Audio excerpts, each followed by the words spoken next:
you are. We're gonna let people have another minute or two to join the session, and then we'll get started probably at around 5:04, 5:05.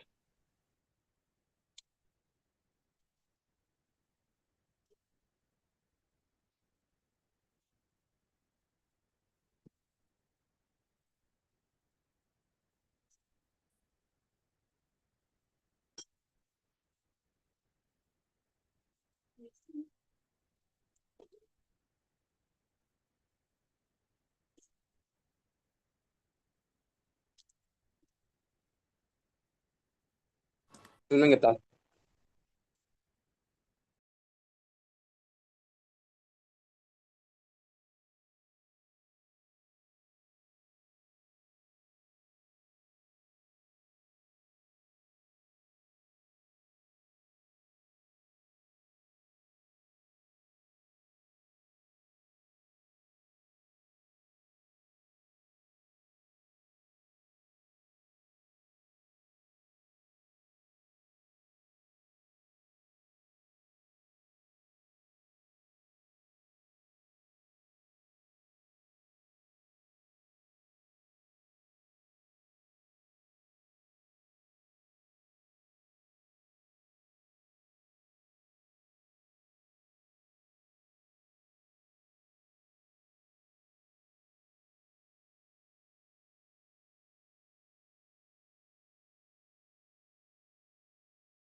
Okay, cool. The waiting room is empty, so we're gonna get started.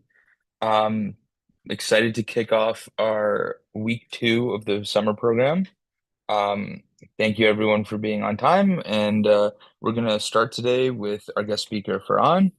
He is a medical student at Harvard University. He did his undergrad at Duke, and I won't tell you all about him because he's gonna tell you all about himself. So welcome, Farhan, and thank you so much for joining us. Yeah, of course. Thank you so much for having me. And I've prepared a little slideshow, so I'll go ahead and share screen right now.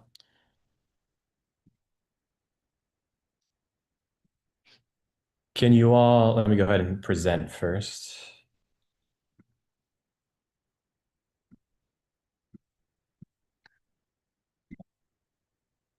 Okay, can you all see my screen?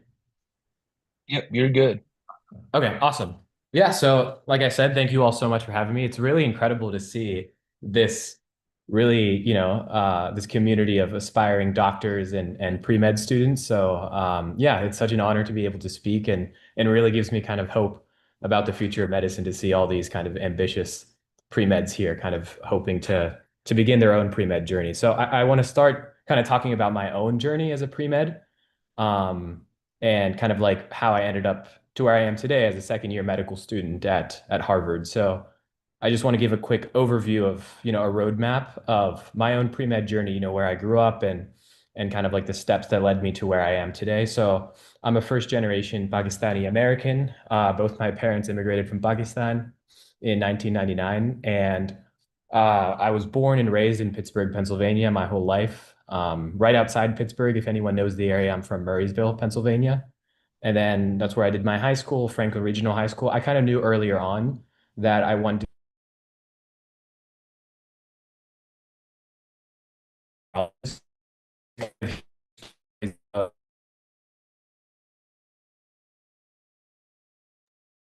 when I was in high school, that I wanted to kind of go along. That's kind of what because of all the resources and stuff that were available for kind of pre-med and like the support to be able to get into medical school. So I spent 4 years at Duke and my major was chemistry. And then I also did a lot of coursework in global health, which I'm going to get to here a little bit later in the presentation. But I've done a lot of work during undergrad in Ghana and in Tanzania. And that kind of like led the way to my gap year. I took one gap year after graduating from college, and I spent the entirety of the year 2023 to 2024 in Tanzania, which I'm going to talk about a little bit more. And that's also the year that I applied to medical school, and that brought me to Harvard. And I completed my first year and now going into my second year here in August. So I'll talk to you a little bit about my pre-med journey at Duke and sort of some of the things that were I was involved in that really cultivated my passion for medicine and I think kind of led the way for my entry into medical school. So when I offer advice to pre-med students, I kind of have them categorize their extracurricular experiences in college into five broad categories that I've listed over here. And then below that, I've kind of shown what were my experiences in those different categories. So in terms of leadership, I was a chemistry major, and so I had the opportunity to serve as an organic chemistry teaching assistant, which was basically um, I had classrooms full of 30 students who were taking organic chemistry and just guided them through problem solving. So that's kind of just made me comfortable, kind of like teaching in a classroom style format. I was also a residential assistant, which means I supervised the residents living in my quad at Duke. And then also I developed and also taught a course on bystander first aid because I was really involved in emergency services as an EMT when I was in college, which is kind of some of those pictures that you see over here. Volunteering, I was really involved with the medically underserved communities in Durham. Durham has a large population of medically underserved communities. And so, we had a project where we would teach students from those communities different sorts of subjects like SAT, ACT, mathematics, and English to kind of bolster their chances of getting into college. I also had the opportunity to travel to Ghana. That's this picture over here. We did a service project in Ghana that summer. Clinical, I was really, really involved in emergency services. It's truly what I think uh, it's how I had my first experiences kind of in direct patient care and truly kind of confirmed to me that I wanted to be a doctor because I really enjoyed having that patient facing experience. And so I work both in 911 in a 911 capacity. This is me in an ambulance over here, and then also at my university's EMS at Duke University EMS. So we would tend to kind of sporting events at Duke's campus. Finally, research. I was involved very much so with global health research and then also public domestic kind of US research. And then also I worked in an organic chemistry lab and I was able to get some publications on my CV by the time I was getting ready to apply to medical school, which I think was very helpful. And then my academic kind of profile is listed here. And one of the advices that I have, and I'll again get to this later, is that focusing on academics and making sure you have good grades and an MCAT score, I think is really important when you're getting ready to apply. And then that leads me to probably what was the most fulfilling part of my pre-med experience is that after I graduated from college, I spent a year in Kilimanjaro, Tanzania. Originally, what brought me there is that I had been doing research in Tanzania through Duke because my professors kind of had a long-standing collaboration in Tanzania. But I actually had the chance to go there because of a scholarship that I won called U.S. Department of State Critical Language Scholarship. And that language that I chose to study under that scholarship was Swahili. So I took a 6-week course in Swahili in Tanzania and just totally fell in love with the language and with the culture and just living in the community in Tanzania that what was supposed to be a 6-week stay turned into a full year that I spent traveling throughout the country and continuing my sort of research. So throughout that year, I worked on two main research projects. One was on bolstering the delivery of heart attack care in African emergency departments. So this is an emergency department in Kilimanjaro that I was based at and where my research was conducted. And then this is me standing in front of Mount Kilimanjaro here in the background. Um, and then also we had a research project focused on addressing mental health disorders among Tanzanians living with HIV because people with HIV have an undue burden of mental health issues. And I was also continuing some broader sort of like health systems level research, which I'm going to get to a little bit later on. But I think I really had the opportunity to develop myself personally throughout that year because I traveled throughout the entire country and, really immersed myself in a culture that was very different from my own, having lived my whole life in the US prior to that year. And I learned a new language and made some of my closest friends with local Tanzanians. And really, it's the basis of the work that I continue to do to this day. So this is one of my very good friends, Boni, who I'm still in touch with, who became one of my closest friends when I spent that year in Tanzania.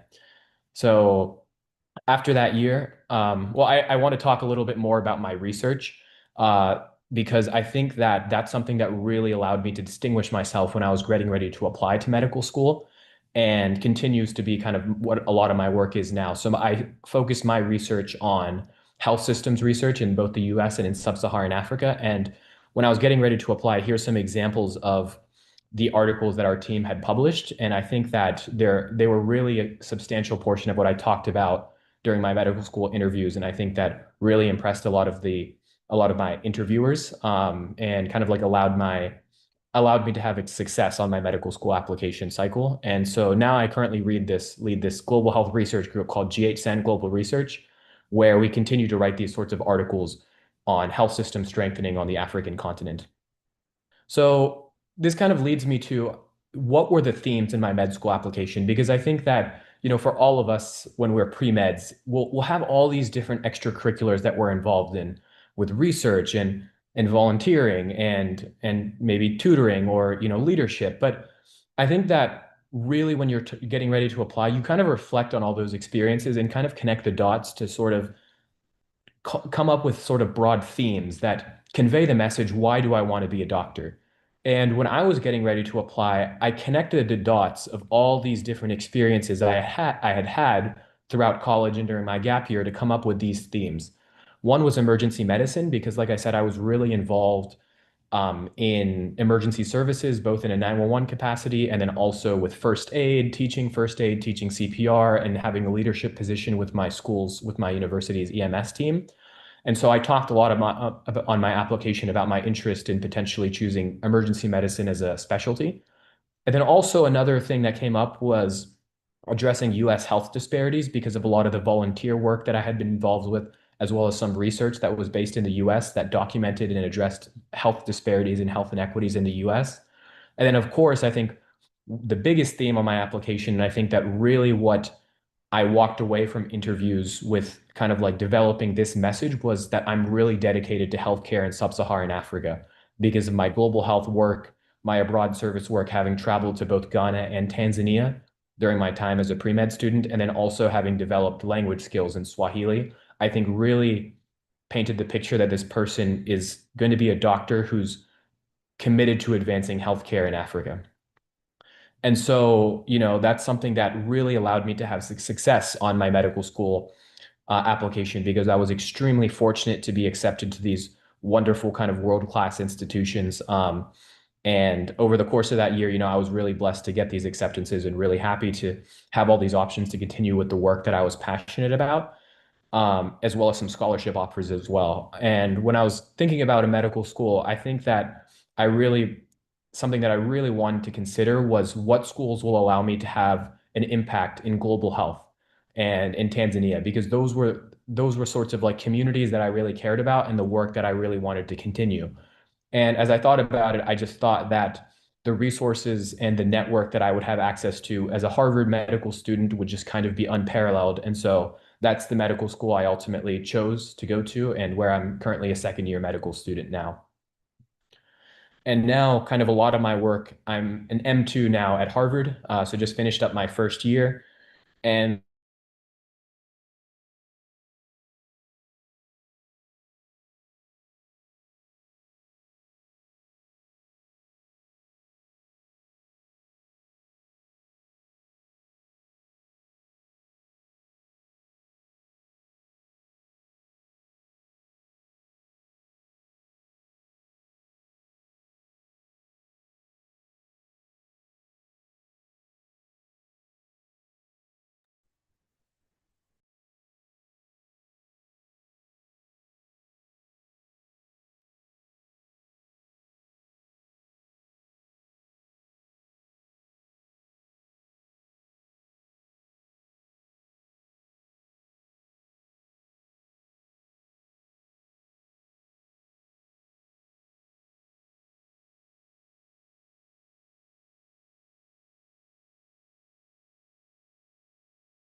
Sorry, guys. I think he got disconnected, so we're gonna try and get him back in.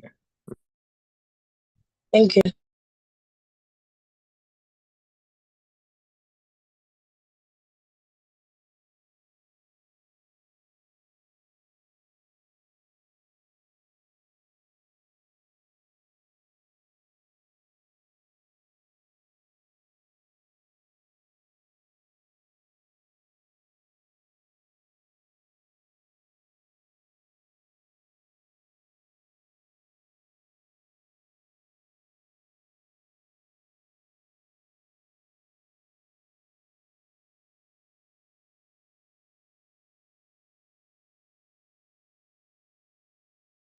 Hello?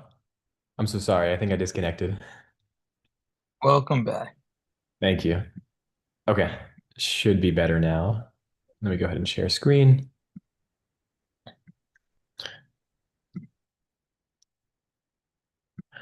Yes. So, like I was saying, so I'm currently a second year med student at Harvard, where I continue to develop G8SEN Global Research, which is a 501(c)(3) nonprofit organization and international research group that focuses on health system strengthening research and connecting health leaders from across the US and sub-Saharan Africa.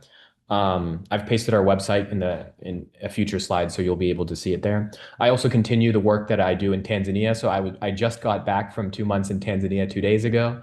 And I was also there in December, kind of continuing the research that we do in the emergency department, focused on heart disease and heart attack care in Tanzania. And then also we implemented a English language program. We received a $10,000 grant from the U.S. Department of State to open a English teaching school in Tanzania. So that's another thing that I was focused on this past year. And then finally, I'm quite active on social media and I sort of develop a brand at the intersection of global health, medicine, and business. And I'm active on LinkedIn and on TikTok. And then finally, in terms of specialty interests, I'm interested in cardiology, given the background, given my background research on heart disease in Africa. And then also, with some of my previous clinical experiences, also considering emergency medicine as a specialty. Now, finally, kind of what would be my advice for pre-med students as you yourself are kind of on your pre-med journey and hoping to apply to medical school? I think that the first thing I would say is focus on your academics because a high GPA and MCAT are what get your foot in the door in medical schools. I think that, that's something that's very important and one of the first things that med schools are going to look at. Of course, it's not everything, but it's something that you do want to prioritize. Um, and then consider everything else as sort of additional kind of like supplemental stuff that'll kind of, you know, um, increase your chances. But again, the basis is academics. I think also what I would consider is a gap year potentially, because in my own experience, my year in Tanzania was one of the most fulfilling and rewarding experiences I've ever had, and really helped me to develop my medical school application on the basis of global health and creating a narrative for myself as an emerging global health leader. And I truly do believe that without that year, I wouldn't have had the sort of success that I did in my application cycle. And then also that year in Tanzania, having, developed the network, the research, and then also the language skills is actually just the basis of what I continue to do here at Harvard. Um, Another thing that I would say that is actually just it's probably pretty simple advice, but I also think that sometimes gets overlooked. I would consider just checking the boxes. I think that what you would hear from your pre-health admissions committee um, uh, sort of like, counselors is that you have to do research, you have to do the clinical hours, the shadowing, the volunteering, and have leadership. I think that that's very true. And just having those boxes checked is something that's important. And just making sure you have some experience in each of those different categories. Because when you log into your AMCAS, when you're ready to apply to medical school, the different categories of things are kind of aligned very much so with those five sort of sections. And so you want to be able to say something for each of them. And then also, I want to say building a narrative, I think is very much so helps because if you're able to kind of piece together your extracurriculars by the time you're ready to apply to serve those sort of themes or to support those sort of themes that I mentioned previously, I think that's something that will allow you to walk away from your application or walk away from interviews with interviewers remembering who you are, or your admissions committees remembering who you are. So that was that student who was really interested in healthcare in sub-Saharan Africa. That was that student who was really committed to women's health. This was that person. There's some sort of theme that admissions committees can remember you by. That's something that's very beneficial. And then finally, with that being said, you don't have to have everything figured out at once. I think as a pre-med, it's quite natural to look around with some of your peers and be like, wow, it really seems like they have everything figured out. But I think that everyone's pre-med journey is very unique. And for me, I didn't even have this interest in global health until probably halfway through maybe third year of college. And so it's something that developed for me very, very much so later on. So my advice would be to kind of do the things that you're passionate about for now, even if it doesn't make total sense what your narrative will be, because I can promise you by the time you're ready to apply, there's sort of an iterative cycle of reflecting and really kind of looking back at your pre-med journey where you're able to kind of make sense of things. And it doesn't happen all at once, but through that sort of iterative cycle where you're reflecting on all your experiences, you're able to create those sorts of themes and narrative for yourself. And so that's kind of everything that I have, I believe. And like I said, I'm quite active on social media. Feel free to connect with me either on Instagram or LinkedIn. And then also, this is our team's research group that I continue to work on. So if that's something that you may be interested in, feel free to look us up. And that concludes my presentation. I'm more than happy to answer any questions. So for on normally we do like people can raise their hands and then you'll just call on them. And then if people can't or want to send the message in the chat instead, I'll kind of Okay. pick through some that I see are either common or like interesting that people who've raised their hand haven't asked yet. Yeah, absolutely. All right, Um, so yeah, just call on whoever's first on your screen and then I'll tell you when I have some good ones from the chat. okay, yeah. I see Talia has raised her hand. Hi, Talia. Hi, thank you so much first and foremost for your talk. I actually went through your website yesterday for the global research Uh-huh. course, and I was just wondering if you could go more into detail about what that's about. Yeah, absolutely. So, as I was kind of developing GH10 global research, there were a lot of undergraduates and pre-med students who are interested in kind of sort of exploring global health research on their own. And so we developed a course for those students where we're able to teach them how to do research in this field, how to do a literature review, how to cite sources, how to do a literature review, how to submit articles for publication in journals. And so we help students through that, but then also, give them an actual a project to work on that actually has implications in global health. And then we also connect them with health leaders either in Tanzania and Ethiopia or one of our other collaborators in sub-Saharan Africa.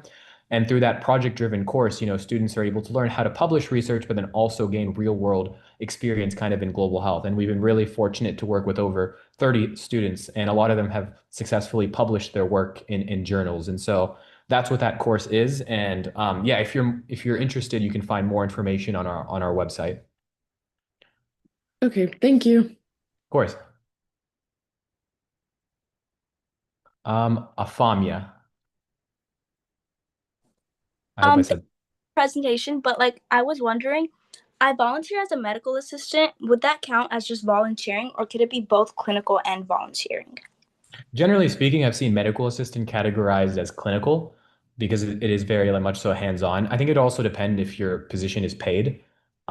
If it's not paid, if it's volunteer, it could count for both. But I think you would get more bang for your buck to consider it a clinical experience because I think a lot of things could be considered volunteering, but an MA, I think, really fits the category of clinical. Thank you. You're welcome. How about Sarah? Oh, hi. Okay, hi. I'm now in grade 9 student from Egypt, and I dream of studying medicine at top university like Stanford or Harvard. Here Okay. in Egypt, we go straight into medical school after high school, and it lasts for 7 years.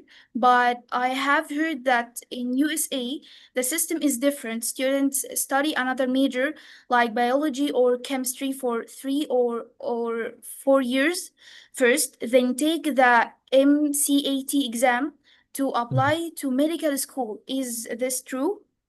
Yes. So in most countries it is different. Like I said, my father's also a doctor who didn't have to go through the sort of route that I did. But yes, in the US, you graduate from high school by which time you're like 18, then you get a 4-year college degree. So you typically major in something like chemistry, biology, but really you can pick whatever Yeah. major you want. And then after that, you apply to medical school, which is another 4 years. So where it says Duke University, that was 4 years, and now my medical degree will take another 4 years. And then after that, you apply for residency. Okay, and what do you think I should start working on now to prepare myself well for applying to a top medical school in the future? Yes. What's your current stage? Are you in high school or in college? I'm now in grade 9. I grade 9, yeah. Okay, awesome. So what I would recommend is, I think if you're interested in a U.S. medical school, your chances will be a lot better having attended a U.S. college. So if that's something that you would be interested in, my recommendation would be look into sort of U.S. colleges that take international students, potentially have scholarships for them. And then from there, then you can start thinking about the next step, which is medical school, which is really supported by your college that you go to.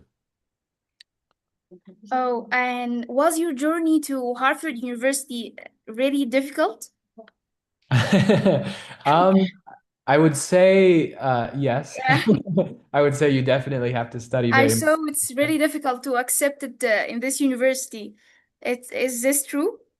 I think very much so. It is true because I think you're there's a lot of students who are interested in going to Harvard for their medical education. So you have to be sure to have the top grades, the top MCAT scores, top research, top of your class, basically. So yes, I think that it is a competitive process. Oh, yeah, thank you, doctor. You're very welcome. How about Malak?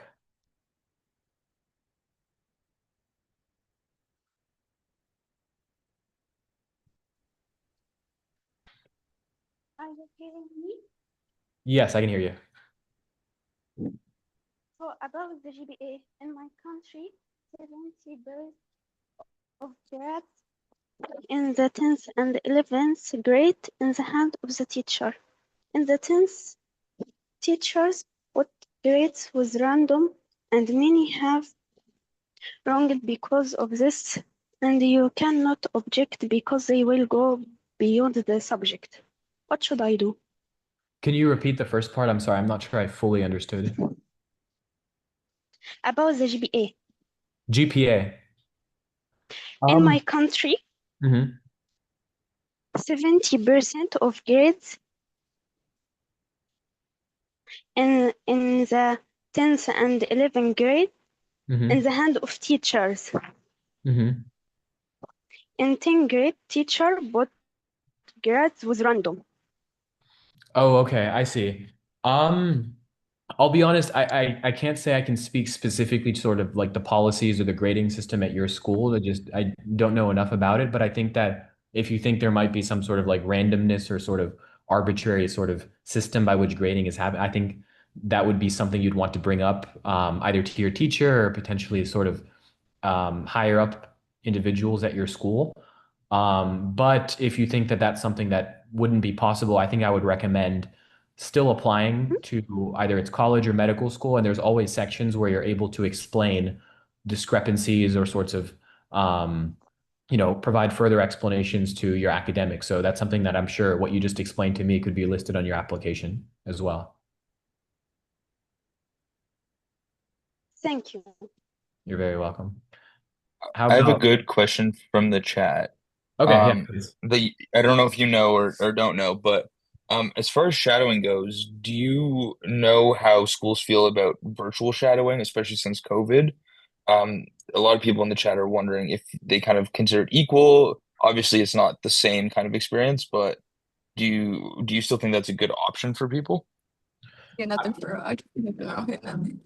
I think I think previously it would have been more acceptable to medical schools during COVID, but I think that now in the world we're living, it seems like those shadowing opportunities have very much so opened up. So I think now I would be very surprised if online or virtual shadowing would be weighed the same as in person, just because I think that in-person experiences are more available now.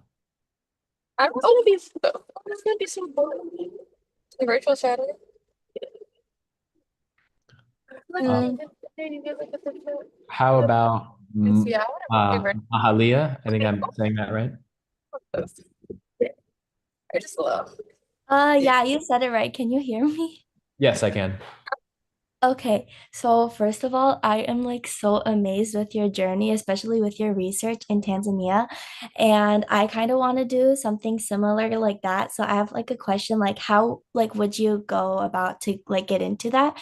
Because I want to do So research in bad. my home country. Uh-huh. Where is your home country? It's in Bangladesh, and I want to do it because I have like a lot of medical connections, and I'm hoping to shadow some of my family members because there are doctors there. That's awesome. That's incredible. I think here's what I would recommend. I think the easiest way to get involved in global health work is through whatever your home institution is. So if you have a college that has an active global health program, first go through them. Mhm. because they're going to have the easiest way and the sort of like funding and the sort of connections to be able to, support you. That's how I originally got involved in research in Tanzania is through Duke. I think second, if you can't find it through your home institution, try to branch out and see what universities or institutions are doing work in Bangladesh. So I can tell you, for example, there's researchers at Duke that do work in Bangladesh, um, just as an example. So if you can find those sorts of people, then feel free to reach out to them and just explain to them why you're so interested in doing research in Bangladesh, and see if they have opportunities for you. And then third, if you're interested in global health more broadly, I'm more than happy to kind of provide those experiences for pre-med students. But our research is more based in sub-Saharan Africa, and sort of African countries. But if that's something that you'd be interested in, you're more than welcome to kind of explore our website and send a message to our COO. It has more details on our research course that we offer students. Okay, thank you. And like, would you consider like shadowing from like a different like country to be like a bit like a standout in my application if I were to put it in my college resume? I think it would be interesting for sure. I think you should, like that's something that you should definitely do and explore. But I would, for example, some of my own colleagues at Harvard, they had shadowing experiences from Rwanda, from Pakistan, from India. So yes, but it's not a substitute for US medical shadowing. So it's totally fine to include your application, but also just be sure it doesn't substitute for shadowing in the US. Okay, Awesome. thank you so much. You're welcome. How about Jana? Oh, hey. I'm so like it's something so crazy that your journey is so amazing. I want to thank you to share this with us. And I just have a question. Now I'm thinking about that I want to work about the research and doing papers and all this stuff. But the thing that I'm thinking of that I'm from Egypt, so medicine for us it's something so difficult, and it's giving the thing that of you have to work every time and exams, a lot of exams, Mhm. and it's something so stressful. So that means that if you just want to start research, you would just finish medicine in 7 years, and then just decide to have a master to just choose the field, the specific field, or the specific part of body that you want to be capable for. And I don't know if it's just deserve the thing that I have to just move to medicine. And I'm just scared that I couldn't start a research after going to medicine. I hope you just understand me, because I just went back from the dentist and my visits just Wait. chilled. Um, Here's what my recommendation would be. First of all, I do agree with you that medicine is a very academically rigorous path. You will always have those sorts of exams, and the studying will kind of never end if you choose medicine. Even when you're in attending, you have to recertify. And so that is definitely something to kind of consider in advance before choosing a career in medicine. And then to answer your point about research, I think that research and medicine really go hand in hand because the way that we treat patients, these are all evidence-based sorts of treatments and sorts of regimens that we use. Like all the sorts of like methods we have to treat our patients. These have all been rigorously studied, investigated, and sort of confirmed via research. So I think that one thing to consider is um, at medical schools. That's why there's so much value on research because research is what allowed medicine to become the institution that it is now. And so yeah, I think that especially as you're aiming for, top medical schools and wanting to kind of, contribute to the field of medicine, I think that research is really important. And so just remember, in your path that research will always be sort of a part of it. So I just want to ask another question. So now you think I have two options. If I'm joining to pharmacy or medicine, what should I start that it's maybe easy for me to just start the research field? You're asking which one would be easier to do, like start in the research field whether via pharmacy or Pharmacy or medicine? I think that each of them have their own sort of research capacity. I mean, I think that they're different. I think that the MD medicine is more versatile because your research can pretty much focus on a lot of different things. Like for example, my research focuses on healthcare more broadly and on health systems level sort of research, whereas I believe that if you were to do a pharmacy degree, your research is more limited. So I think if I were in your position, I think medicine just opens the door to more broader sorts of forms of research. That's amazing. Thank you, doctor. Yes, thank you so much. You're very welcome. How about Isra? Okay, first, thank you so much for your story. Is amazing. Of course, it's well known that medical field is highly competitive. So my question is, what should I focus on now as I'm grade 11, 17-year-old, to increase my chance to entering this field? Unfortunately, my school is only focusing grades and doesn't provide much support beyond that. Mhm. So I don't have to, I have to rely on myself and to build a strong profile. So what's your advice for that? Are you aiming to go to medical school in your like home country or in the US? Uh, I think outside my country, but it's not about US. It can be in Europe too. Okay. So I think broadly speaking, my advice would be filling these five categories. I think that if you're able to get experience with research, clinical, meaning that you have experience treating patients, volunteering in some capacity for your community or for underserved populations, and then also leadership experiences where you show medical schools that you have sort of, experience serving as the leader of a team. I think that getting broad sorts of experiences in these categories is something that'll bolster your application no matter where you want to attend medical school. Okay, thank you. This was really so helpful. Yeah, of course. Thank you so much. I have a question. A few people in the chat are wondering if you have any like good study tips for when you were, especially with chemistry. Some people are saying, are there specific study habits that you kind of preach, or is there something that you prefer doing, something you recommend? Yeah, I think that what I would recommend is not falling behind on material. So, say you have an exam like in a month, I think that one strategy is just to wait for a few days before the exam and just study then.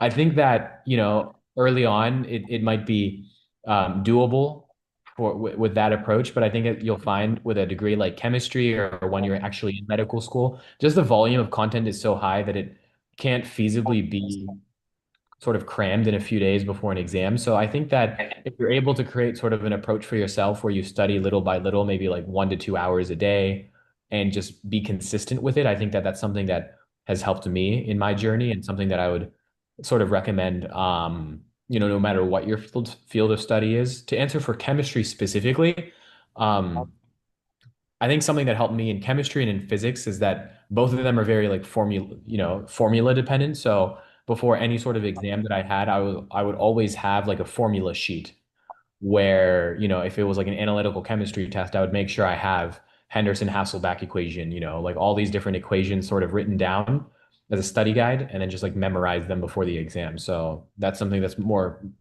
that those are two approaches, one broad level and one specific to chemistry or physics or math.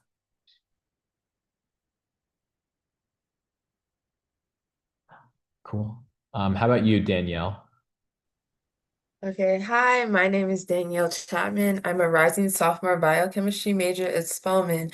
And I had two questions. One about like what you just said, the MCAT studying techniques, and also like a schedule, maybe like how far in advance you started studying.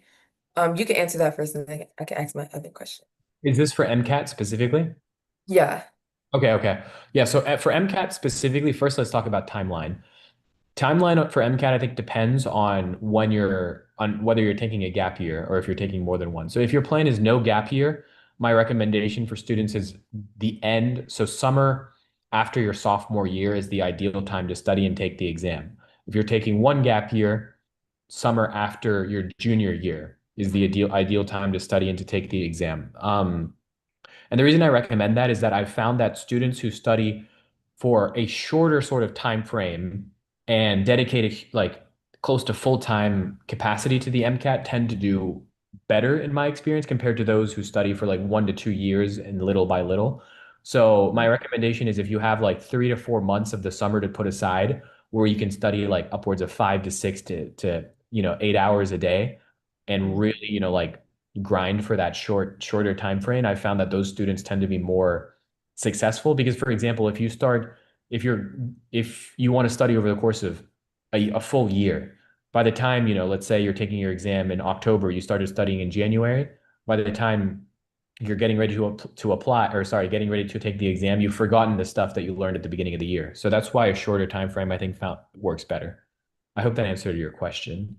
Yes. And my other one was about shadowing versus clinical. So I was wondering, like, if you could tell us, like, how many hours of each that you actually had, and also is one more important than the other one? Like, is there a specific ratio that the medical schools are looking for?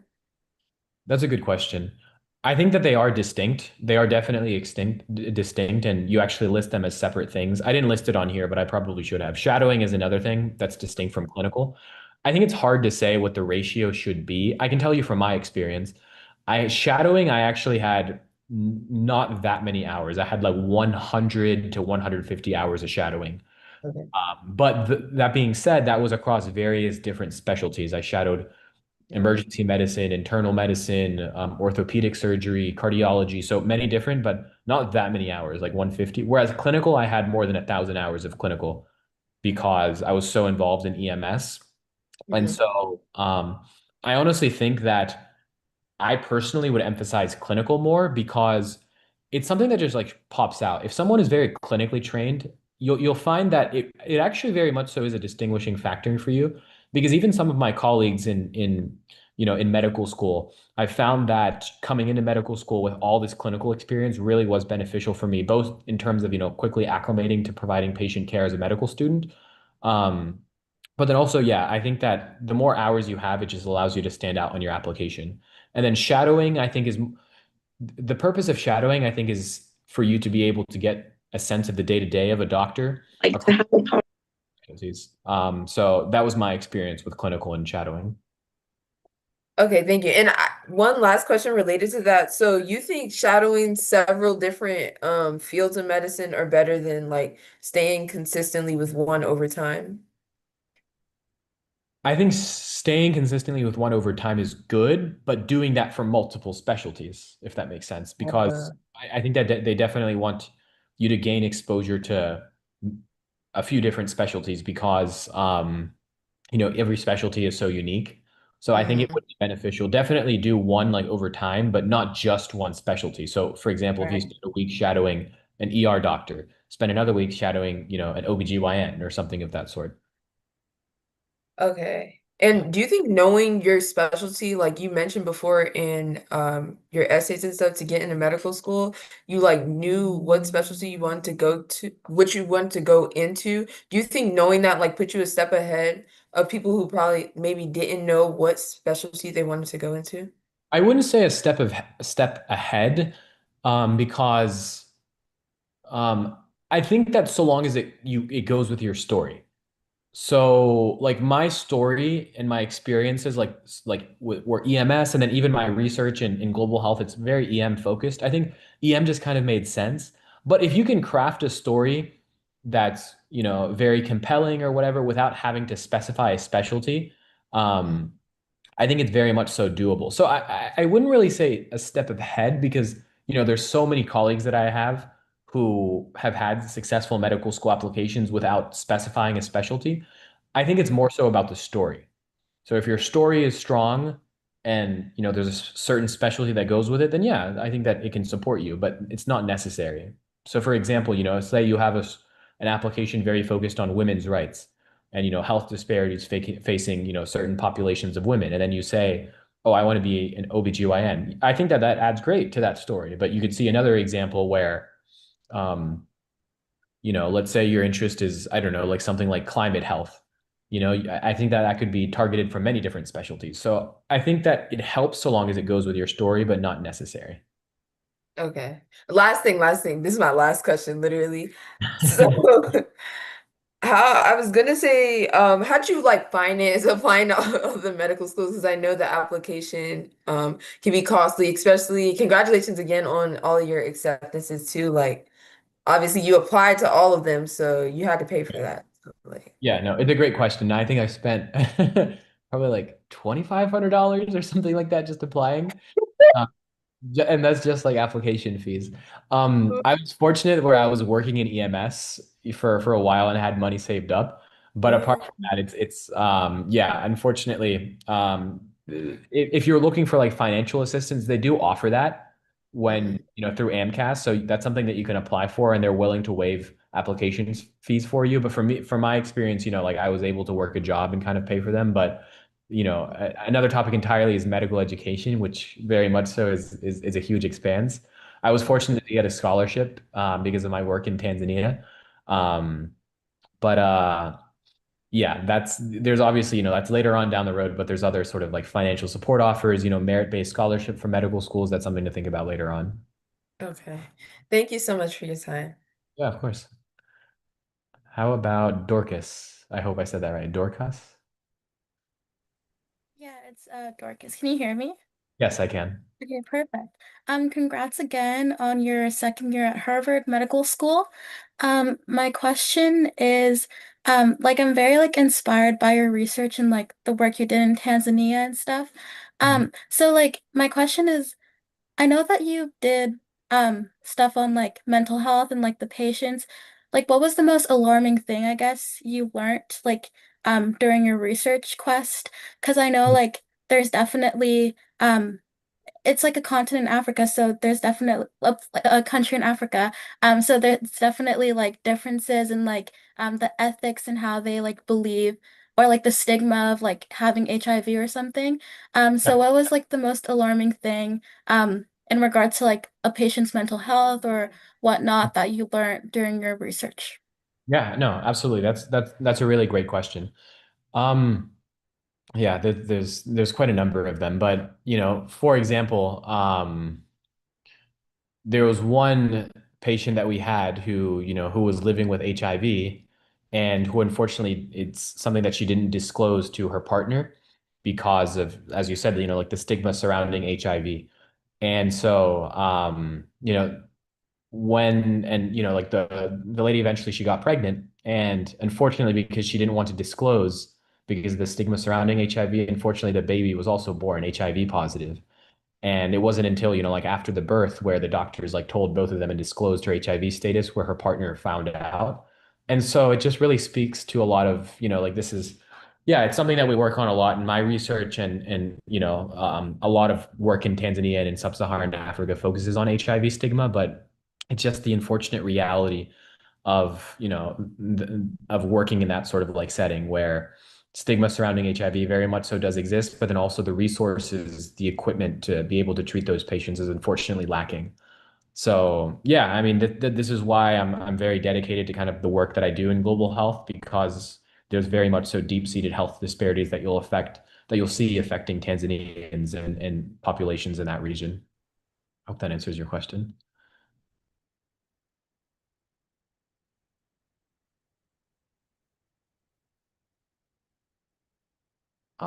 Yeah, but more than happy to talk more about global health if that's something people have interest in. How about Mara? Hi, can you hear me? Yes, I can. Okay, first off, thank you so much for giving your talk. It was really interesting and educational, I think. My first question is, in terms of like shadowing a medical professional versus volunteering, is there any one that colleges sort of look at more or medical schools? Sorry, one more time? In terms of like shadowing a Uh-huh. medical versus volunteering at like a hospital, is there Okay. one that sort of like lean to? Or Um, I don't think so. I think that they're just different experiences. I think one falls more under volunteering and one falls under shadowing. Because as a volunteer, I think it's understood you're not really working hand in hand and observing a doctor. Whereas, like the sorts of things that you're doing is providing food and drinks to patients, bringing towels, like blankets, things of that sort. So, I don't think that there's one that schools look at more. I just think that they're different experiences. also, is there any sort of like major or type of classes that medical schools are looking for? Or is it like more of a broad? So there's the pre-med requirements, right? So your two semesters general chemistry, 2 semesters organic chemistry, 2 semesters biology, all of those, which you can find online. Those are the main courses that schools will explicitly ask you, and you have to make sure that you're filling in the checking the boxes that you've taken all those courses. Okay. And one last question, sorry. Um, is there any sort of advice you have for people who are still in high school and want to pursue pre-med? Like what should they do to ensure that they get into a medical school? Yeah. I think first thing is focusing on getting into a good college that has like a pre-med program and where you're able to find mentors who are able to support your journey to medical school. So I think that's what my priority would be. And then I think it's easiest to think about the step of medical school once you're actually in college. So my advice would be in high school, think about college. But then once you're in college, focus on, first of all, finding a course to study that you really enjoy, then getting involved in research that you think is interesting, and then getting involved in clubs or extracurriculars that you also find satisfying, and making sure that you're providing service to kind of sort of the communities around you. So those are 3 things that you can already start to think about while you're in high school. But again, my advice would be to first think about high school to college before college to medical school. Okay, thank you so much. You're welcome. How about Loretta? Hi, thank you so much for giving your talk and your presentation. I really admire your resilience and your dedication to medicine. My question is, I'm a current non-traditional pre-med student who's in her gap year before applying to medical school. And I'm currently also interested in doing research, but my concern is that I graduated a couple of years ago from my undergrad institution, and I'm not really connected to the professors there. So I was just, because I'm a little bit far removed, I was just wondering if you have any advice in regards to finding new research opportunities that are more like close to home, not abroad. That's right. My first advice would be, even though you're not at that institution, I think that professors tend to be quite receptive to working with alumni as well. So if there's still professors at university that are doing research that you find interesting, I would still recommend reaching out to them, even though you're 2 years out. In Okay. terms of other opportunities, obviously the best thing the easiest thing for me to do is recommend my own research group. We don't just do global work. We also have some US domestic projects as well, which you can explore on our website. So if that's something of interest to you, feel free to either reach out to me or the people listed on the website.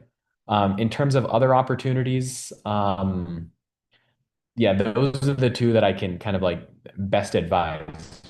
But yeah, I think the easiest way would definitely just still reach out to your institution. But if you're interested in our work as well, more than happy to have you. Great. Thank you so much. I'll definitely check into that. I appreciate it. Yeah, of course. No worries at all. How about Anastasia Alexander? Hi, yeah, Anastasia, but it was good. Anastasia. Yes. Thank you for sharing your experience earlier and you trying to pronounce my name correctly. Doesn't always happen. I appreciate it. I just really had a quick 2 questions on the same topic about your experience studying abroad and how you got the opportunity to study abroad, because I know that's a little bit of a path itself. And I also kind of wanted to ask about how you picked up a new language so quickly within your time That's fair. over it. Thank you. Yeah, of course. So how I originally went abroad, I was really fortunate that Duke just had this program called Duke Engage, where they fund you to do a summer service project abroad. So there's projects in Ghana, there's projects in Tanzania, in Togo, and so many different countries. And so the very first time I went abroad, it was through Duke Engage. The second time was through another scholarship called U.S. Department of State Critical Language Scholarship, which is through, the U.S. Department of State, and they fully fund you to study a language of your choice. So mine was Swahili, but other options are like um, Arabic, Chinese, Japanese, the sort of like non-traditional languages like Chinese and, or sorry, like Spanish and French. The point is to kind of like increase engagement in those not as commonly studied languages. So those were my first two funding sources. And now currently the work that I do is funded by a combination of grants from Harvard, from the Department of State, and then also through my research group through G8SEN. But as you're an undergraduate, really the main funding that you should be looking into is through your university and then outside scholarships. So CLS is what I did. Fulbright provides funding for students. Although I don't know what the future of Fulbright is currently. um, but yeah, I think that through your institution is usually the main way to go. Okay, thank you very much for your answer. Yeah, of course. How about Ruwaida? I think this is also going to be our last question, probably. Okay. Hi, firstly, thanks for the presentation. And my question, it's two, to be honest. The first one is, what do you wish you know before entering medical school?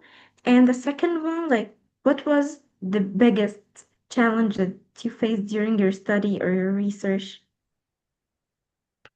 Sorry, can you repeat the first question one more time? Okay, it's just, what do you wish you knew before entering medical school? Okay. What I wish I knew beforehand. Yeah, that's a great question. I think, yeah, one thing that I wish I knew is that really emphasizing the importance of being close with your community of medical students, your peers, and then also your professors, because, um, especially at my medical school at Harvard, you're surrounded by peers and who are going to be the future leaders of medicine. And I think that that's really an important community and network to kind of take advantage of. And so one thing that I wish I knew earlier on, which I do know now, is really investing in my relationships with my peers and mentors, and making sure, I make the most of my experience at Harvard.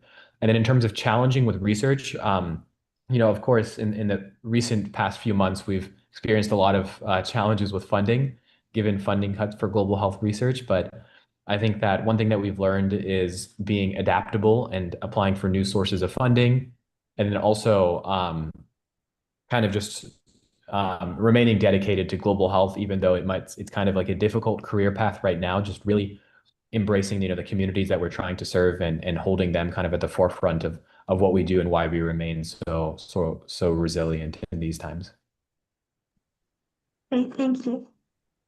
You're welcome.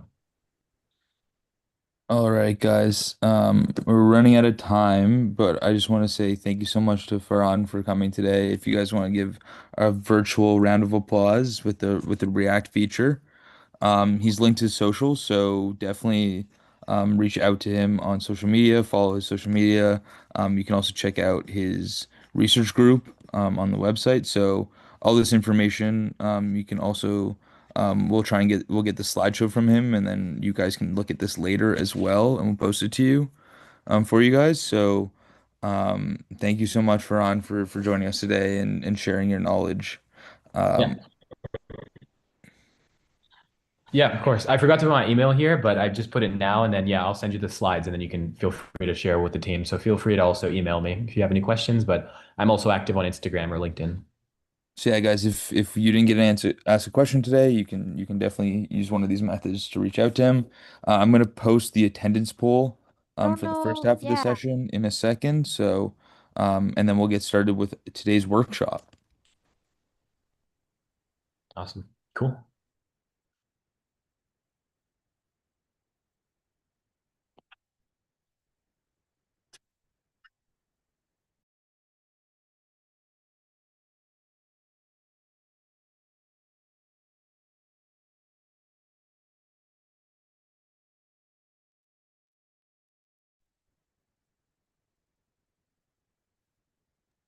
Awesome. Thank you all so much for having me.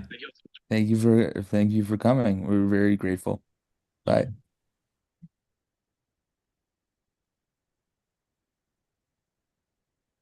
Wait, it disappeared. Can you put that back, please? Give us one moment and we will have the poll out. I just wanted to serve as a quick reminder, just following guest speaker etiquette to ensure that if you're not speaking, if you don't have your hand raised, to keep on mute. We'd really, really appreciate it, especially also during the workshop. Thank you.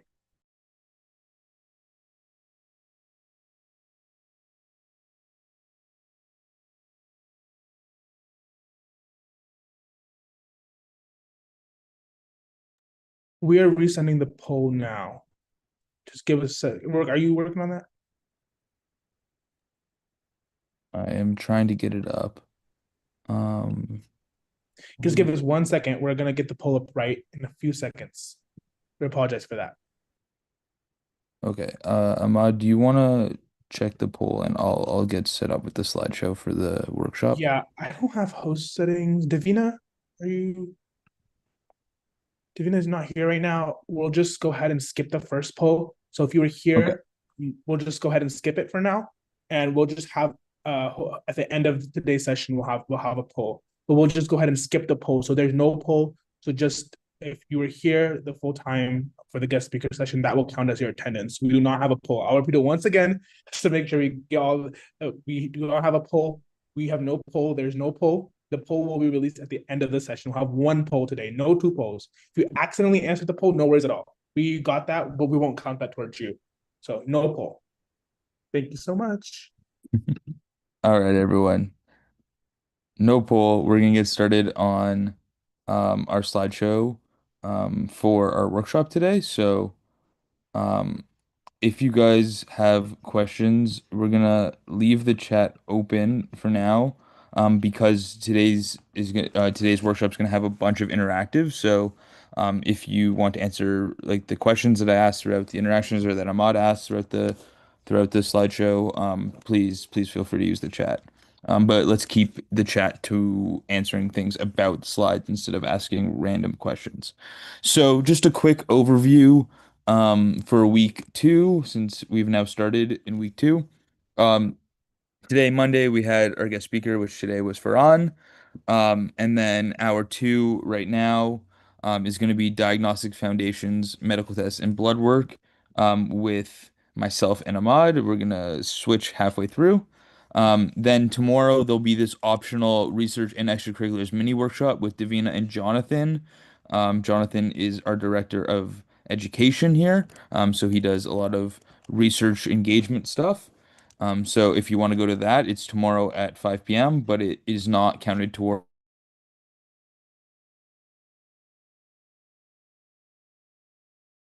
I think you accidentally muted. That's okay. I'm back. Then Wednesday will be guest speaker again. And then a optional medical debate. This is the only workshop that is optional for the program.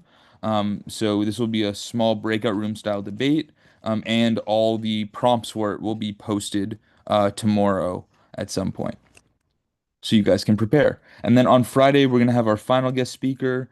We're gonna have a workshop with a brief touching on microbiology and immunology, and then next steps in how to navigate the pre-health, pre-STEM, pre-med paths that are going towards your either medical school applications or industry jobs in what you're interested to, and then also an intro into our research symposium, which will be happening some point in August.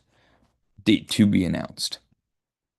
So, first off, when we're looking at diagnostics when we're talking about medicine, is we're going to talk about the most common ones, which is vitals. So, what are vitals?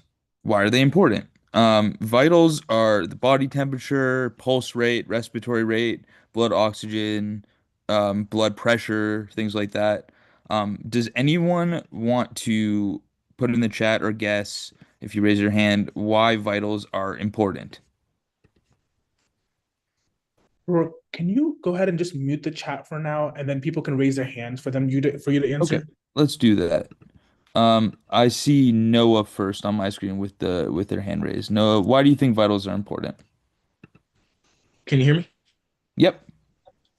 Okay, so vitals they're kind of like the most basic set of signs we can get, and they help build like a foundation and help you figure out what problem your patient might be having. Yeah, that's a great answer. So there's kind of three reasons vitals are important. The first is detecting problems, which is exactly what Noah just said. They're important in helping detect what problems are going on with your patient, with just people in general, even if they're not, just your family member or someone you see on the street. And that is because, if you are just seeing someone on the street or your patient's just brought in and you're just talking to them, you might not be able to see inside of them. That's what imaging is for. So if someone has, an internal bleed or edema in their lungs or something like that, you can't see that. So vitals are used to help determine what the possibilities are with a certain set of information to detect what the medical problem might be. The other two reasons, additionally, are they're super easy to measure, so they can be done at home, in clinic, at the hospital, in an emergency, and they're really quick to do. So you can get the information you need um and measure it completely accurately in like 30 seconds to a minute with very little equipment or training even. So they're really good tools for helping diagnose, whether that be in the hospital setting, at home, in clinic, on the street, doesn't really matter. So the first one we're going to talk about is body temperature. Body temperature is just the temperature your body's at. Depending on what country and where you're from in the world, you might use Fahrenheit, which is 97.8 is considered the normal. And then where some other countries, like where I'm from in Canada, we use 36.5 degrees Celsius because we use Celsius. But those are also a range which, if you're up and down a little bit, it's not considered a worry. So like we see on the slideshow, like 97.8 to 99 degrees would be a normal range, maybe even a little bit below. Like if it's 97.5, that's probably okay. And then similarly with Celsius, up to 37.2 is considered normal, and then 36.4, you're probably not worried either. Does anyone want to raise their hand and tell me how we measure body temperature? Yes. First on my screen is Janaria. Hi, can you hear me? Yeah. So there are multiple ways and it kind of depends on a lot of things. So like for kids, the easiest way and more comfortable way for them is the armpit or just the forehead, but typically it's with technology now, we have the one where you can just point at your forehead and it tells you, but you can do it through the ear, armpit, and your bottom and then your mouth. So it just kind of depends on the person and what they're allowed to do medically. Yeah, for sure. So those are always they all use thermometers, slightly different. The first one is orally, so this is probably the one you're used to at home, and is also the one you'd see in the emergency room or in clinic. And it's just using a mouth like a thermometer that goes in to your mouth. Old times are now kind of outdated. Would be glass thermometers. Now it's more digital, using plastic and metal, and they use an electronic probe to measure body temperature. Um, this is what Janari was saying about babies is we normally use auxiliary, which is using the thermometer under your arm. So this is also a commonly used one, especially with children. By ear, this can also be done. Um, the special thermometer measures the temperature of the eardrum, which then reflects the body's core temperature. And then also common in clinic is now we have this device. This on the top right was what Janari was talking about, which actually just takes your temperature by putting it up against your forehead and measuring the temperature. So there's multiple different ways. You'd use them in different settings. The oral or by skin are the easiest to do. So that's the ones we do in clinic most often. But also, if someone is injured and maybe they have a gash on their forehead and it's not a good reading, or a mouth injury, then you might not be able to do that. And then there are other ways that you can take temperatures like the ear. So. The reason we take body temperature is because body temperature is a pretty good indicator of the overall state of the body. Body temperature is normally abnormal due to fever or hypothermia. So hypothermia is when the body can't heat and can heat itself to the normal temperatures that you want. So this is like if you're out in freezing cold and you don't have proper proper clothing. And then fever is when the body heats itself to fight off infection or disease. So that could happen for a numerous number of different diseases and infections. Then we would have to use other tools to further diagnose what is happening. So in Fahrenheit, a fever is considered to be above 98.6, and then hypothermia is considered below 95. And then we convert that in Celsius as well. So I'm not exactly sure what the exact temperature in Celsius is that's considered, but it'd be like above 37 and a half and below like 36 or below 35 and a half.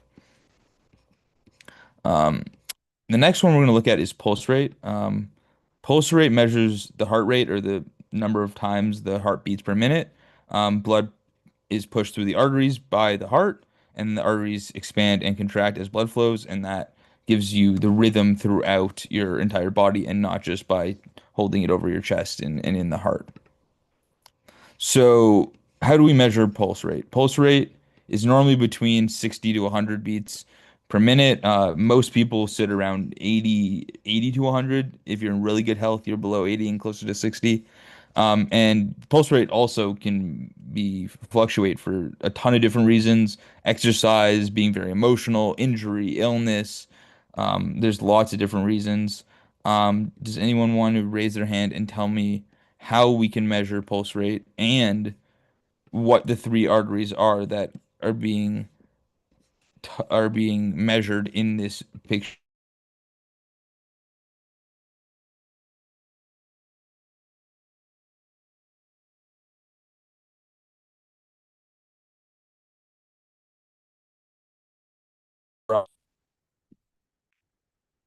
Okay. If next after Abrar is Jody, if you want to answer either of these questions or both. Can you hear me? Oh, I can hear Abrar. Great. Either or both questions. What do you think? I can measure balls by put my hand on three regions of artery, radial or femur or uh, tabial. Uh,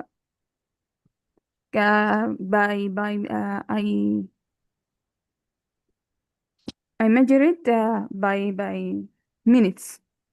Okay. Does anyone want to take a guess on what these three major arteries are? Mahalia?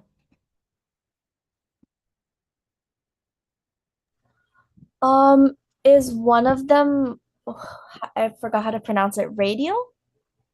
Yeah. Do you want to take a guess at the other two? Okay. I took um I does one of them start with a C? I don't know how to pronounce it. Yes, one of them starts with a C. So it's okay if you don't know. The one on the left with the guy at the throat, that is the carotid. Okay. And then the radial is the one at the wrist. And then the one at the elbow is called the brachial. Okay. Thank you. So that's so good. So the three that are shown are the carotid, the brachial, and the radial.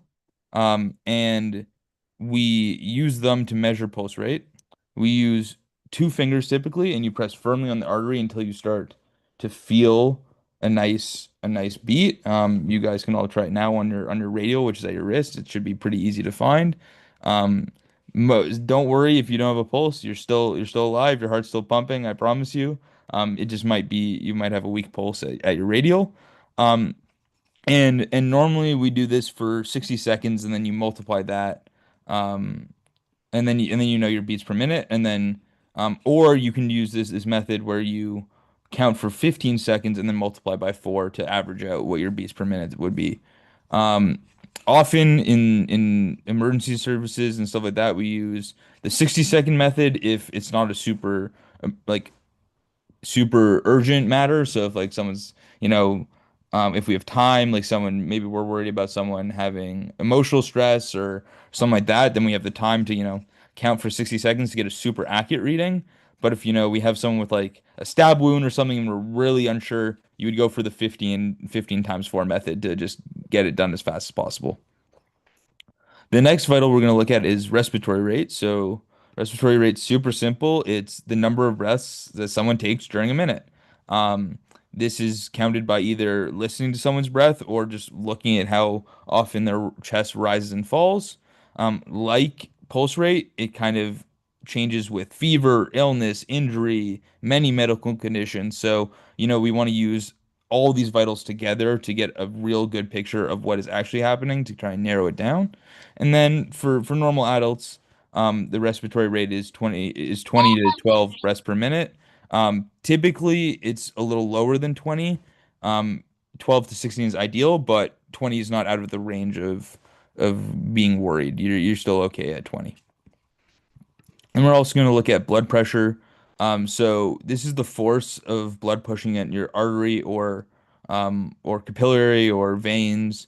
And this is during the contraction and relaxation of the heart. Um, so blood pressure when we're measuring it here is the actual veins around the heart, but it also, blood pressure changes. It gets a lot higher when you're at your capillaries because they're smaller and they need to push more blood through with the smaller size. But um, basically, the highest pressure as the heart contracts is called systole. And then when the heart relaxes, the blood pressure falls, and that's called diastole.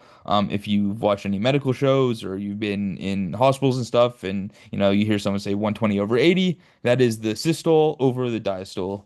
And that basically is telling the pressure of those two moments. And 120 over 80 is the common what you're looking for as standard best, perfect blood pressure is 120 over 80. Obviously, a lot of the time people's heart rates aren't exactly 120 over 80. They're like, 121 over 75 or 120, 122 over 81, and those are all typically totally normal, but 120 over 80 is like perfection. So, like I just said, 120 over 80 is perfection for systolic and diastolic. Um, Elevated blood pressure is systolic of 120 to 129, and then as it goes up, it's considered more worrisome, the higher or lower the diastolic and systolic respectively get. So does anyone know the medical terms for high and low blood pressure? On my screen, I see Adam first. Mean hypertensive or hypertension, I guess, for high blood pressure. However, I just have a very small question. Yeah. What about those who have a very high diastolic and a low systolic? Like, for instance, a 160 or a 150 over, let's say, a 58 or a 55. So typically that wouldn't happen, because typically it kind of rises and falls together. If we have something like that, I'd be worried about one of the nodes in the heart being off. So whether that's between atrium and ventricle or between ventricle and the lungs. And then I would just be worried about sealing and whether or not potentially there's leakage, and that's why pressure is higher because it's trying to compensate. Mhm. Um, Yeah, okay. so that'd be a question for a cardiologist. I'm not, I normally deal with, in my experience, patients, before we get them to the actual hospital. But yeah, it'd be that you'd be worried about something being off in the nodes or the valves of the heart. And Mhm. yes, hypotension and hypertension were the right terms. Hyper for high blood pressure and then hypo for low.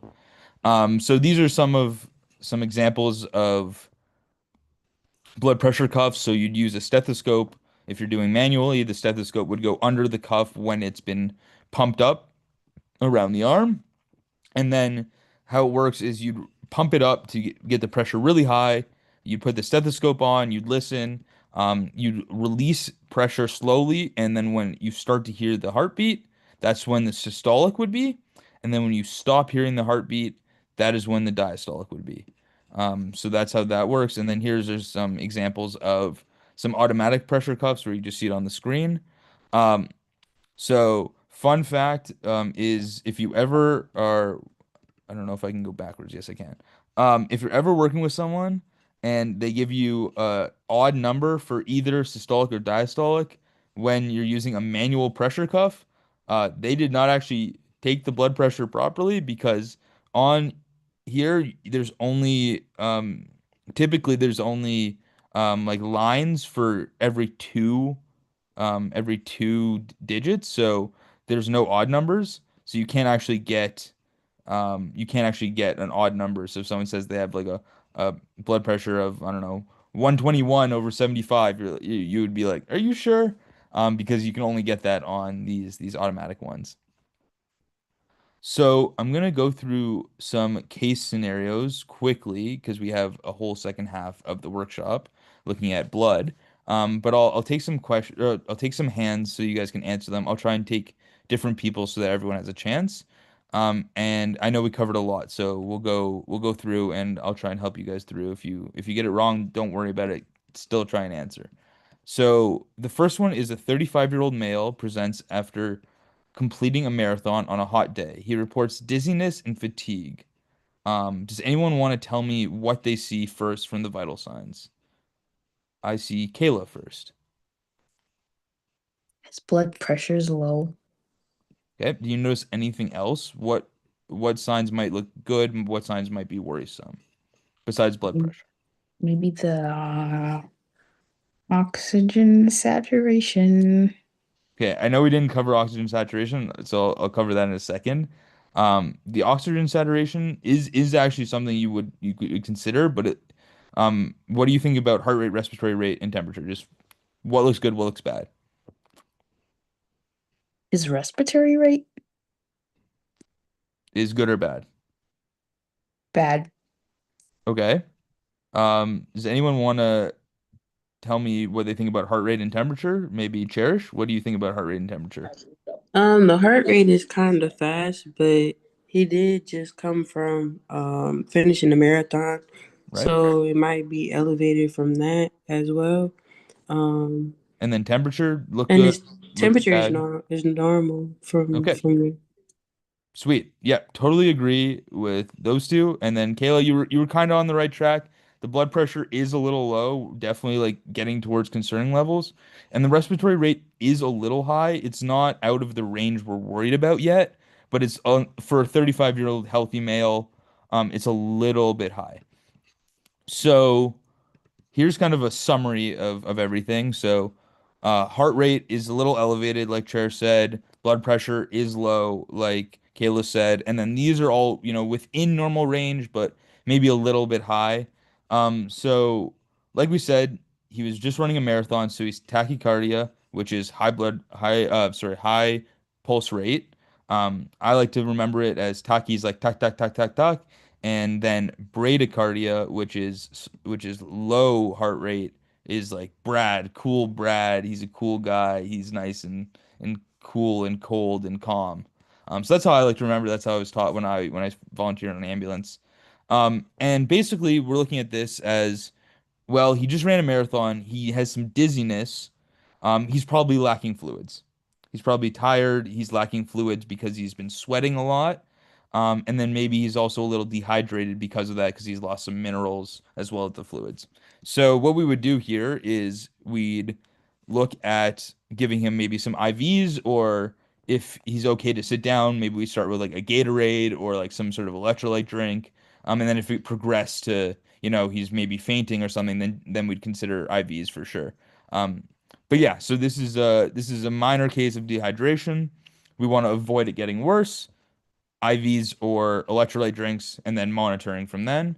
Um, Oxygen saturation, which was like the fun vital we didn't actually talk about, is the percentage of oxygen in your blood that is bound to hemoglobin. So that's your red blood cells, and they carry oxygen or O2 from the heart to, or from the lungs rather, into the heart and then throughout your body for all your muscles and your organs. And normally that's between 95 and 100. Most healthy adults and, well, healthy children as well, will have between 98 and 100, and most of the time will be 99 or 100 exactly. Anything below that, you start to get a little like, oh, maybe they need some oxygen, or maybe, something's off. Below 95, you're really starting to be concerned. You definitely want to treat with oxygen. So 98 here is like, for a healthy man, maybe it's a little low. Maybe you're expecting 99 or 100, but he did just run a marathon. So all things considering, not so bad. All right, next case. A 25-year-old female is brought to the emergency room with a 3-day history of fever, fatigue, and poor appetite. These are her vital signs. Let's see. What do we think from Judy? Judy Ward, what do you think? I don't know if I'm pronouncing your name right, but Yeah, her temperature is definitely high. okay. What do we think about the other vitals? Do you think any, like, what is everything good, or is there anything else that's off? Her heart rate is a little bit concerning. Okay. And then blood pressure, respiratory, oxygen, you think they're all good? Blood pressure is normal, I guess. Okay. Yeah. And That the is respiratory rate is leaning towards high.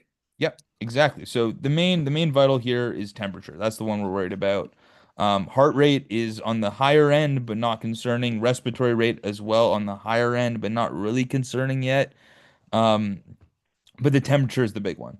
So this is the one that suggests fever, potentially from an infection, viral, bacterial. There's no known disease that we know she's associated with. So first we'd rule out infection. So this would be maybe determining what symptoms she has. Does she have rash, cough, sore throat, maybe some other symptoms that could help us out, or like or history is like, has she been traveling, where she's been, is anyone else she's living with sick, things like that. So then you'd consider looking at more things depending on the situation. Um, but something I want to mention here with the heart rate and the respiratory rate being, at the top of the range, is it's important to ask when you're getting history from patients, especially when they're like at the edge of the range, is what is their normal rate like? Are they no if they're especially if there's someone who like has a medical condition, is their heart rate normally around 100? Because if you get there and you see someone's rate is 100 and you're like, "Oh, it's, at the top of the range," or maybe it's even 105, a little bit out of the range, and their normal heart rate is 100, then it's not that worrisome because it's normally what they're at. If their normal rate is 60 and they're at 100, well, now it's something to be like, wow, this is a big drastic shift. Why is this happening? And that's the same with respiratory rate. So 12 to 20 is the normal range, but if someone's normally at an 18 and they're at a 20, or they're normally at a 20 and they're at a 22, then it's not a big deal. But if someone's at a 12 normally and they're at even a 20, which is in the range, then it's like, well, this is abnormal. What could be causing this? And the same thing goes the other way. If someone's normally a 12 and they're at an 11 or a 10, maybe it's not a big deal because it's similar to what their normal rate is. Okay. Um, Last case for today is a 29-year-old male is brought by an ambulance after a motor vehicle accident. He appears pale and is clutching his abdomen, and these are the vital signs. So, Diego, what do you think about these vital signs? What looks good? What looks off? Well, I noticed that oxidation saturation's a little low. It's supposed to be 95 to 90 no 95 to 100, and it's at 92, so it's already a lot lower than it should be. The temperature's a little warmer than it should be as well. Respiratory rate's extremely high, and blood pressure looks to be low with a high heart rate. Yep, that's exactly right. So does anyone want to take a guess, um, just based on what they've learned so far? Is it normal when someone has a high heart rate for their blood pressure to be lower, or is that normally they're both go up or both go down? Let's see, Dorcas, what do you think?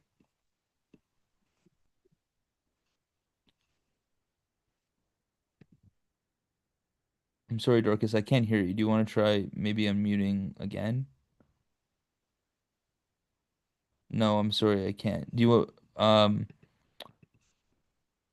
uh let's see if I do this. Do you want to try unmuting one more time? Oh, I'm so sorry, I can't hear you. Okay, I will go to someone else then. Mara, do you want to take a stab at it? I think heart rate and blood pressure, like if one goes up, the other will go up as well. Okay. Okay, so actually, often it's the other way around. Normally, if one goes up, the other will go down. And typically that's with heart rate, blood pressure, heart rate going up and blood pressure going down. And normally this is also associated with respiratory rate. So first off, Diego, exactly right, nailed everything. Temperature's a little high, but not like high enough that we're really concerned about it as the main problem because, if he has a fever because he was just in a car accident, then that's just unlucky at this point. Like it's probably not related, or at least not related with the most emergent symptoms. Um, Whereas these other ones, oxygen saturation is definitely low, heart rate's way high, respiratory rate's way high, blood pressure's way low. I don't know, it says elevated, it should say way low. Um, but basically what's happening is he's clutching his abdomen, and that's the only real symptoms we have, and we know he's in a car accident, and this is probably internal bleeding. So what's happening is the pressure in the heart and in the arteries is lowering because there's not as much blood in them because he's bleeding internally, and the heart and the lungs are going faster to try and keep up with the fact that there's less blood in the system. So normally when the heart rate goes up, it's compensating for the fact that blood pressure is low because we're losing blood. So, like we learned in the EMS workshop, the next steps would be make sure his ABCs are okay, so his airway, his breathing, and his circulation. And then you probably need surgery for internal bleeding at this point. So it'd be a rush to the hospital. So thank you guys so much for engaging in vital signs with me today. I am going to be passing the rest of the workshop off to Ahmad as he talks about types of blood and phlebotomy and things like that. Yeah, I'm so excited to do this workshop again, guys. This is one of my favorite workshops. I worked as a phlebotomist for about a year at a hospital. I'll go ahead and share my screen, so give me just one moment to do that. But yeah, I just saw some questions around poll. We're gonna have the poll released at the end of today's session, and I will ensure that is sent out. I have it ready, so I'll just send it out whenever the time comes for it. So just give me 1 second. Let me log on. I don't know what it is. 2 seconds.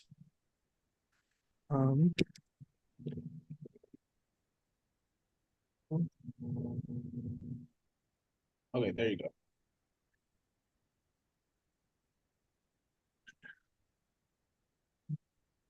We'll share my screen. Just give me 1 second.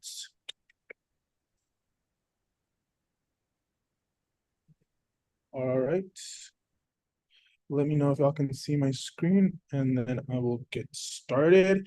I will have some interactive portions within this workshop. However, I will probably still keep the chat muted. So if you want to participate, feel free to raise your hand, and I'll call on you. But we'll go ahead and get started. All right. So blood test. So a lot of times, you go to the hospital, correct? And your doctor, you go in feeling sick, and your doctor completes a differential diagnosis. And a differential diagnosis involves constructing a list of possible conditions based on your symptoms. The next step after the doctor has completed a differential diagnosis will be the doctor will order a blood test. So the blood is like quite literally magic in the healthcare field. It provides all the possible different concentrations and values of a lot of different levels in your body that are important for the doctor to make his differential diagnosis. And so today, the goal of today's session, or the goal of this workshop portion, is to get you a kind of like a in-depth understanding of the role of a phlebotomist, as well as understanding what the different blood tests that are run in the hospital mean. When you go to the hospital or when you go to the doctor's office, you typically have a wide array of different tubes your doctor will draw. So the goal is to try to understand what those tubes mean, as well as if we have time, we'll go into a biochemical analysis of one of the specific tests. But I think the main goal is to teach you kind of like if you were to go into the hospital tomorrow and you were gonna be a phlebotomist and get some clinical experience, that you know a little bit about the career, the field, as well as knowledge around blood testing. Has anyone when I want to see, because I know we have quite a different array of audiences. Does anyone, when they went to the hospital or they've went to the doctor's office, have you seen these different colors tubes, and have you wondered what they mean? And does someone want to take a hypothesis of possibly what the different tubes, what they indicate?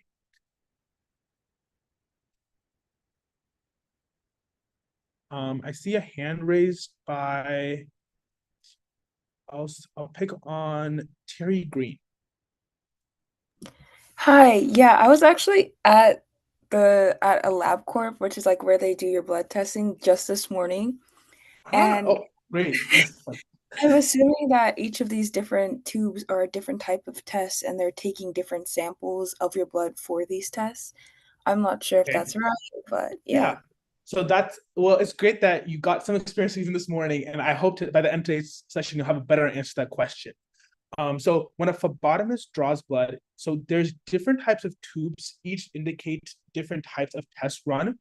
However, I think if you were to work in a laboratory, the main kind of difference between each tube is what department they're going to go to. For instance, light green tubes typically go to the chemistry departments to run chemistry tests. The lavender top will go to the hematology department, and you'll run like whole blood counts, and you'll run RBCs, red blood counts, white blood counts. That's kind of what the lavender top is for. So it's going to go to the hematology department. And then the pink top is going to go to kind of like the blood bank. So for example, if you were involved in a kind of like in an accident and you need blood, as soon as you enter the hospital, the phlebotomist will come draw the blood, run it back to the lab. It will go to the blood bank. It'll type your blood, and you will have an understanding. The doctor and the team will have an understanding of what your blood type is to be able to give you blood. So that's what the pink top is used for. There are other different tests, like the blue test, red test, blue top, red top. I won't go specifically about what departments those all go into today, but I just want to look the main overview, the main kind of gist is that green tops typically go over to the chemistry department, purple tops go to the hematology department, and pink tops go to the blood bank department. And we'll talk about exactly why and what tests they run as well. One really, really important thing, if you've noticed, I remember when I was a student, they would always make us follow this order of draw. So for example, if you cannot run, for example, you cannot draw a blue top before a green top. You cannot draw like you have to follow our order of draw. We have to draw the blue first, then the red, then the gold, then the light green, then the lavender, then the pink, etc.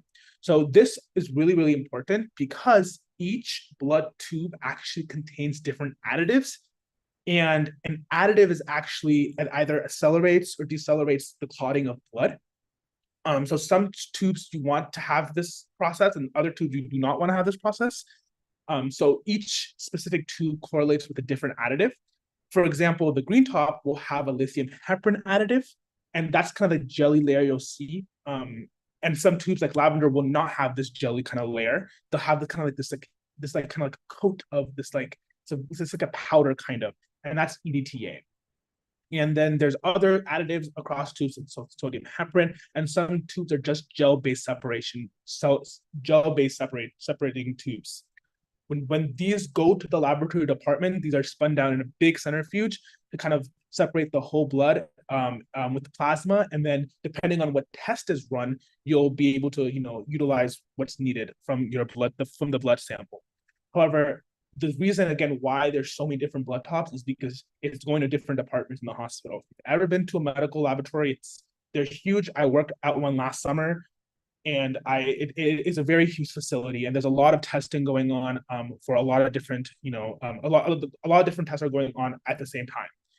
Some cool like AI features that are being kind of implemented even within the blood testing like world are like there's these machines that actually do all of these tests like automatically, and the medical laboratory technician is actually just putting in these samples and ensuring that each of these big machines are like they're attended to every single day. But a lot of this handwork is kind of done by a machine. So it's very cool to see how technology is advancing even this field. So yeah, the main important kind of like tip is to ensure that when you're doing a blood culture, when you're doing a blood test, when you're drawing blood tubes, that you're following a specific order of draw. Additionally, sometimes you might, when you're working in a hospital setting, you might the physician might order a blood culture. And blood cultures, they actually test for bacteria in your blood. So typically those are drawn very first before even any of the other tubes are drawn. And typically one is drawn on either one is drawn on your left hand and another is drawn on your right hand. So you've drawn the blood, you got the tubes. Now the next step will be again it going to the laboratory. And one important technique that you need to follow every single time after you've drawn, once you've drawn blood and have blood in the tubes, always invert the tubes. There's so many times that I did not invert the tubes and chemical tests just didn't make sense. So they asked me to just redraw it. And it's usually a nightmare because you have already a very big pending list of draws. On average in the morning, I would say there's like 4 or 5, it depends on the hospital, it could be 500 to 600 patients that need their blood drawn. And typically there's a team and sometimes you're understaffed, but you can draw up to 40, 50, 60 patients a day, even more.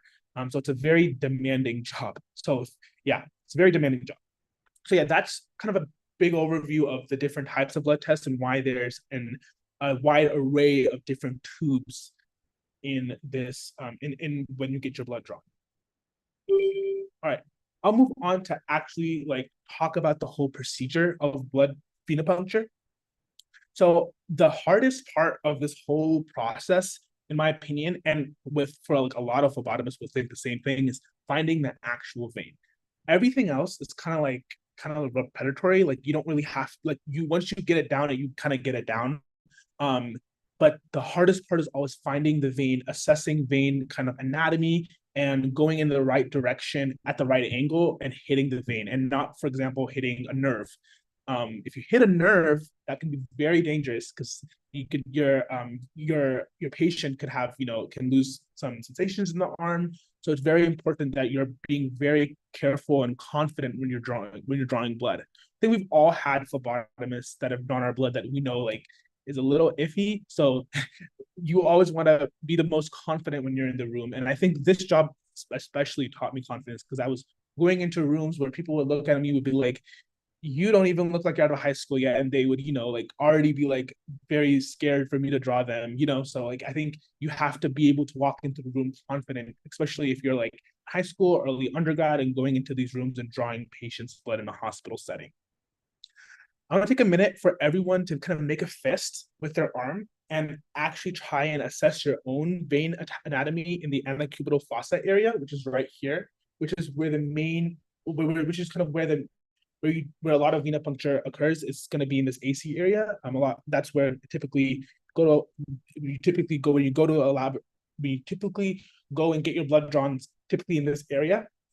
So if everyone takes a minute and kind of just feel around, I think one very, very important thing is veins are bouncy. So when you're trying to assess your vein anatomy, you need to feel for kind of a bouncy little, it's kind of it's very, you have to make a fist. And again, we don't have a tourniquet on, so it's going to be harder to do this. But once you make a fist, if you kind of briefly, gently kind of sway back and forth, you'll be able to feel your vein. And you'll be able to kind of anchor it down and you'll be able, that's kind of that's an area you would actually get your blood drawn. So you're one step ahead of me. I did not know how to find veins until I didn't know how to find veins until towards the end of my training. It was a very hard skill to do. Does anyone want to raise their hand and let me know that they've found their vein, or if anyone wants to let me know how it feels and kind of just describe that? Isha? Hi, what was the question again? Oh, I was wondering if you were able to find your vein and Oh, assess. yeah. It feels very weird though.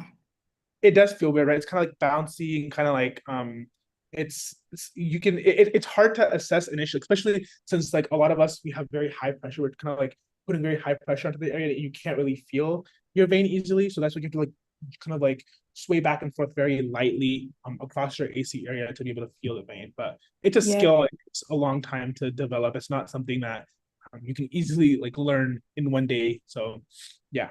Yeah, it feels very slimy, kind of inside. Yeah. That's exactly yeah, you found the vein. Great job. Thank Yeah. you. Yes.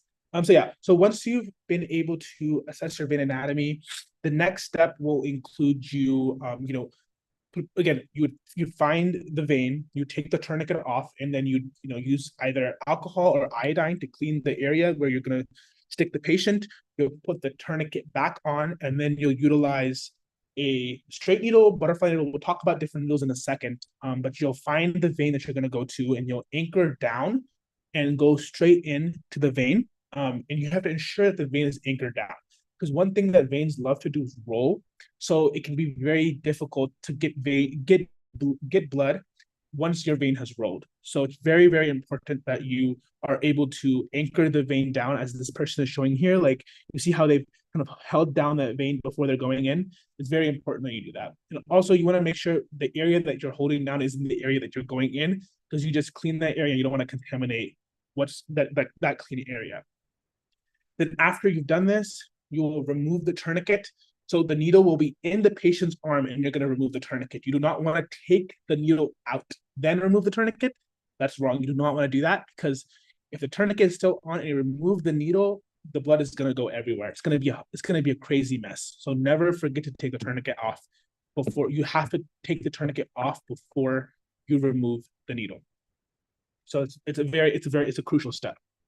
And then once you've released the tourniquet, you take the needle out.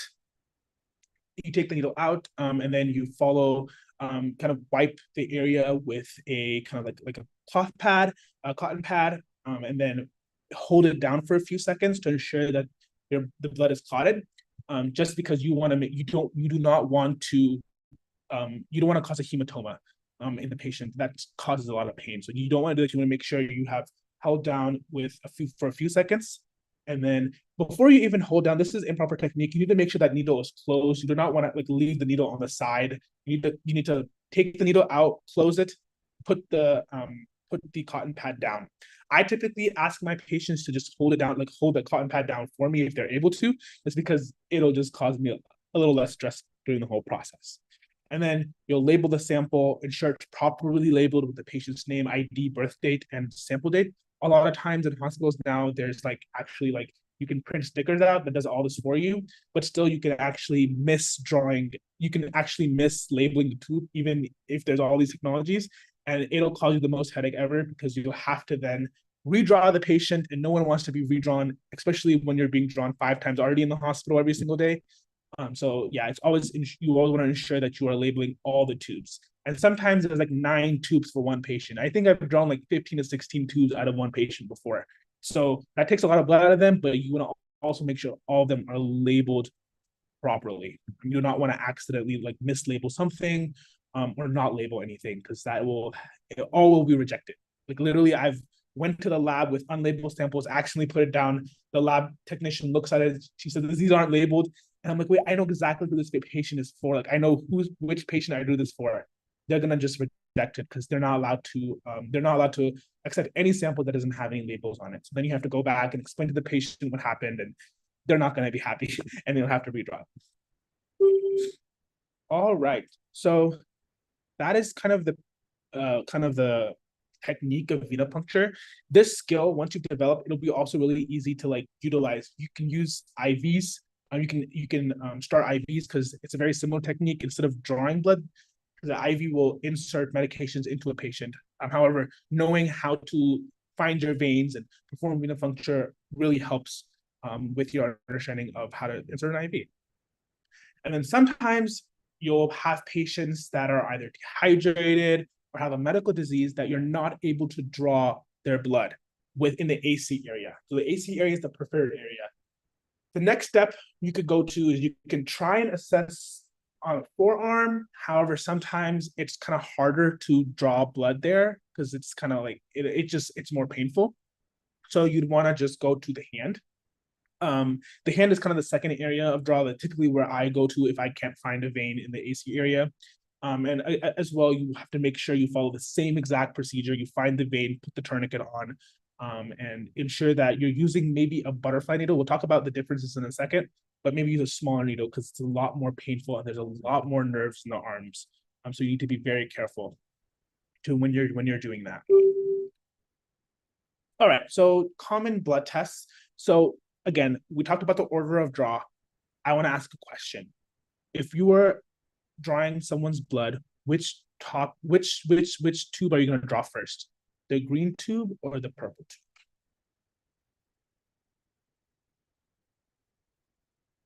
I'll take a hand.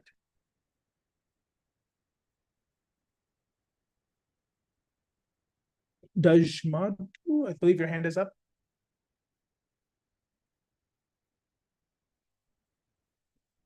I'll go to the next person.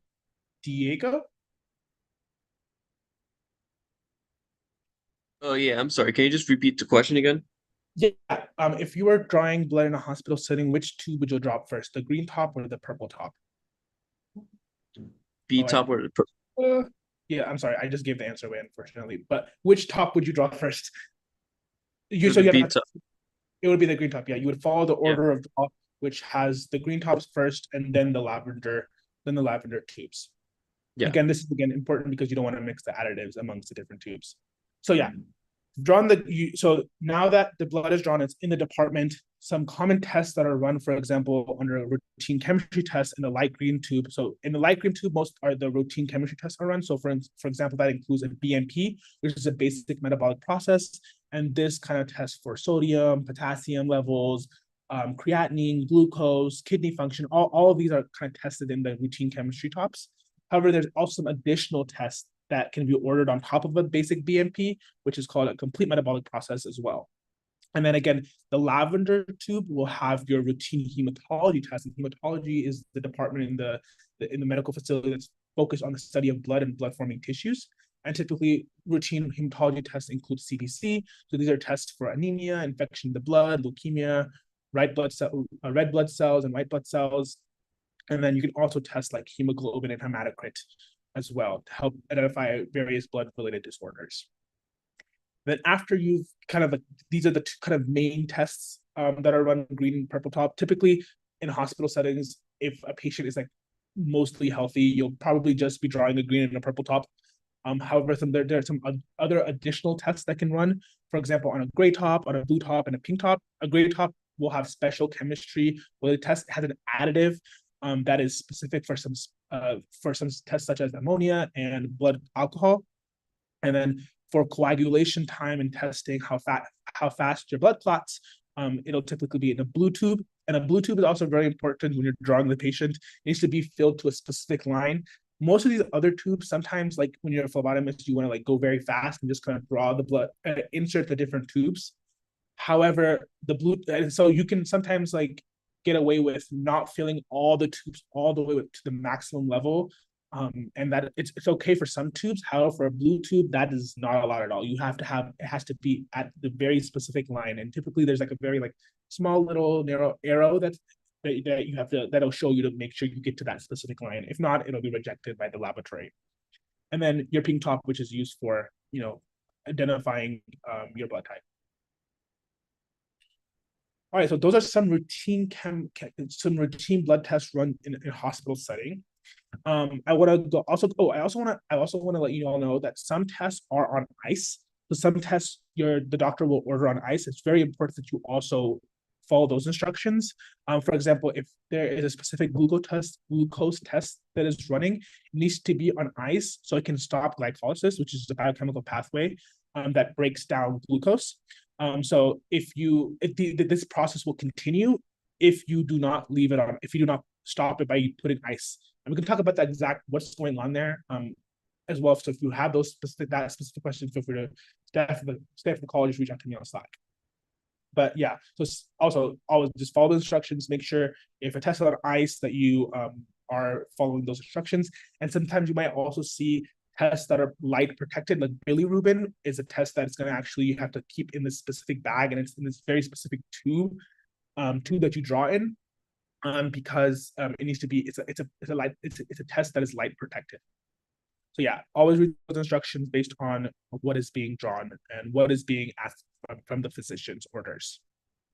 And then blood drawing tools. There's typically three different types of tools that can be used. You can have a lancet, which is typically not used by a phlebotomist. This is kind of used as like if a patient is wanting kind of like a quick blood glucose screening, and a phlebotomist typically does not do that.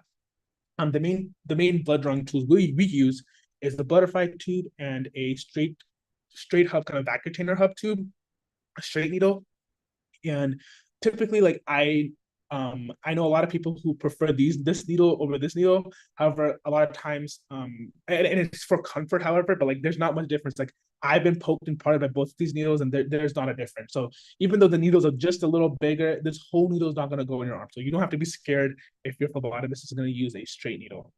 Um, both are both do the job, and typically just based on your vein anatomy and how small the vein is, a phlebotomist will prefer one over the other.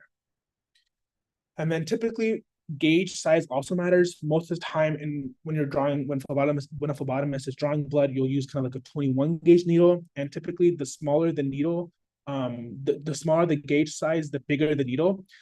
Typically you won't be using a 14 gauge needle. And most of the time the bigger needles are used for like when you're inserting an IV and you're delivering medications to a patient.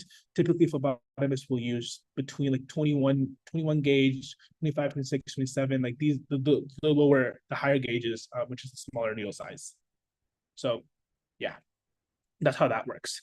And I think you all spent some time today also like assessing your own vein anatomy. But again, in the AC area, the three main veins are going to be your basilic vein, which is the most medial, your median cuboidal, and your cephalic. Typically, you want to use the median cuboidal vein, and you want to kind of stick away from the basilic veins because it's kind of under a lot of nerves. So you want to kind of prioritize the cephalic and the median cuboidal before you move on to the basilic vein. And then you all did that. Also, I had a great question this morning when someone was assessing their own vein anatomy, and they were like, it's so easy because I can just look at my arm and I have such good veins. And yes, you might have good veins, but if you're going to be a phlebotomist, if you're going to work in the medical field, a lot of your patients will not have good veins. This is a common example, which I saw so much when I was in the hospital, is you have patients that have edema, which is kind of like the swelling caused by a lot of fluid being trapped in their body tissues. So as you can see, as you push down, it's actually like watery. The inner kind of like the inner lining is kind of very it's a kind of there's fluid trapped within their body tissue, so it's really hard to kind of assess veins using this. So you can't just look at it and find a vein. You have to put a tourniquet on very tightly, and you have to kind of be very patient. You can use heat packs, that kind of help raise the blood and help the veins rise. But yeah, you have to be good at being able to feel for the vein. So you can't rely on memory. You can't rely on how it looks like, because for these patients, it will be quite literally impossible to do. All right, yeah, I'll end here. And I wanted to put this slide in because I wanted to show you so the angle that you go in to a patient is very important because you do not want to go too deep. Again, the needle is barely in the vein. If you go too in depth, first you'll pop the vein, and this will cause a hematoma, and you won't get any blood.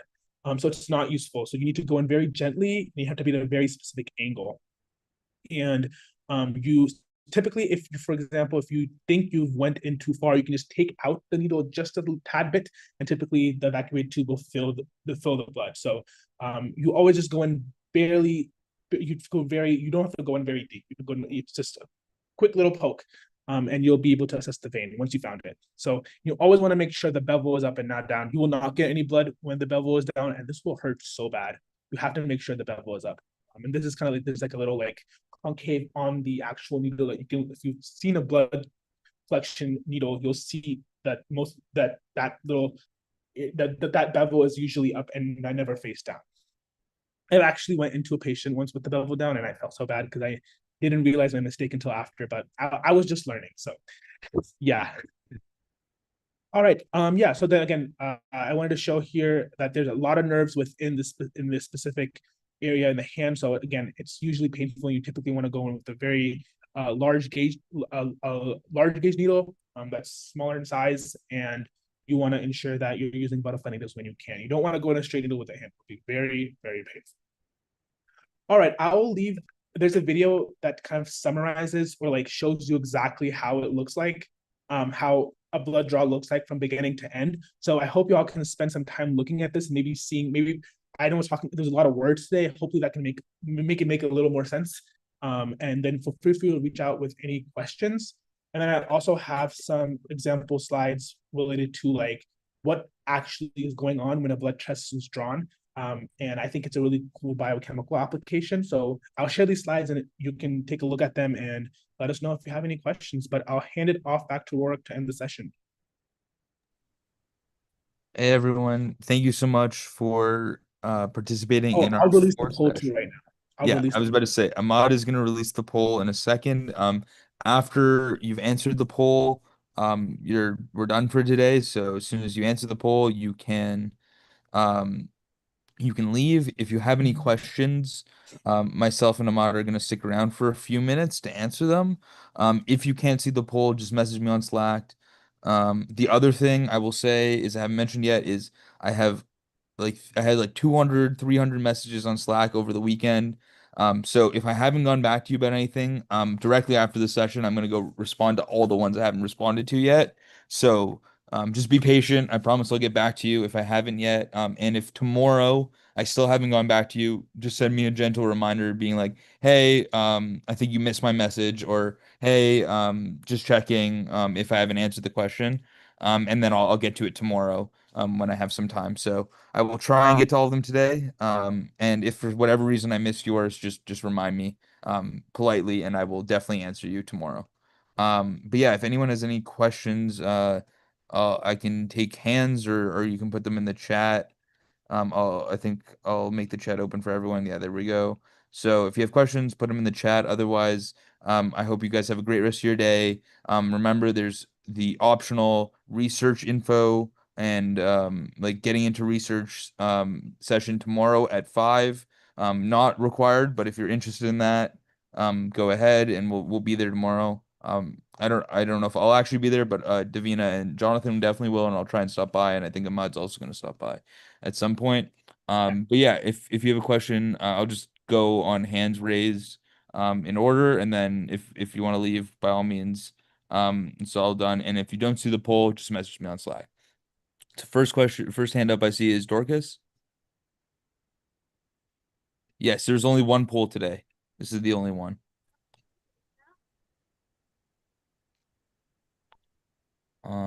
Dorcas, if you're unmuted, it says you're unmuted, but I can't hear you. If you maybe want to just type in the chat, your question.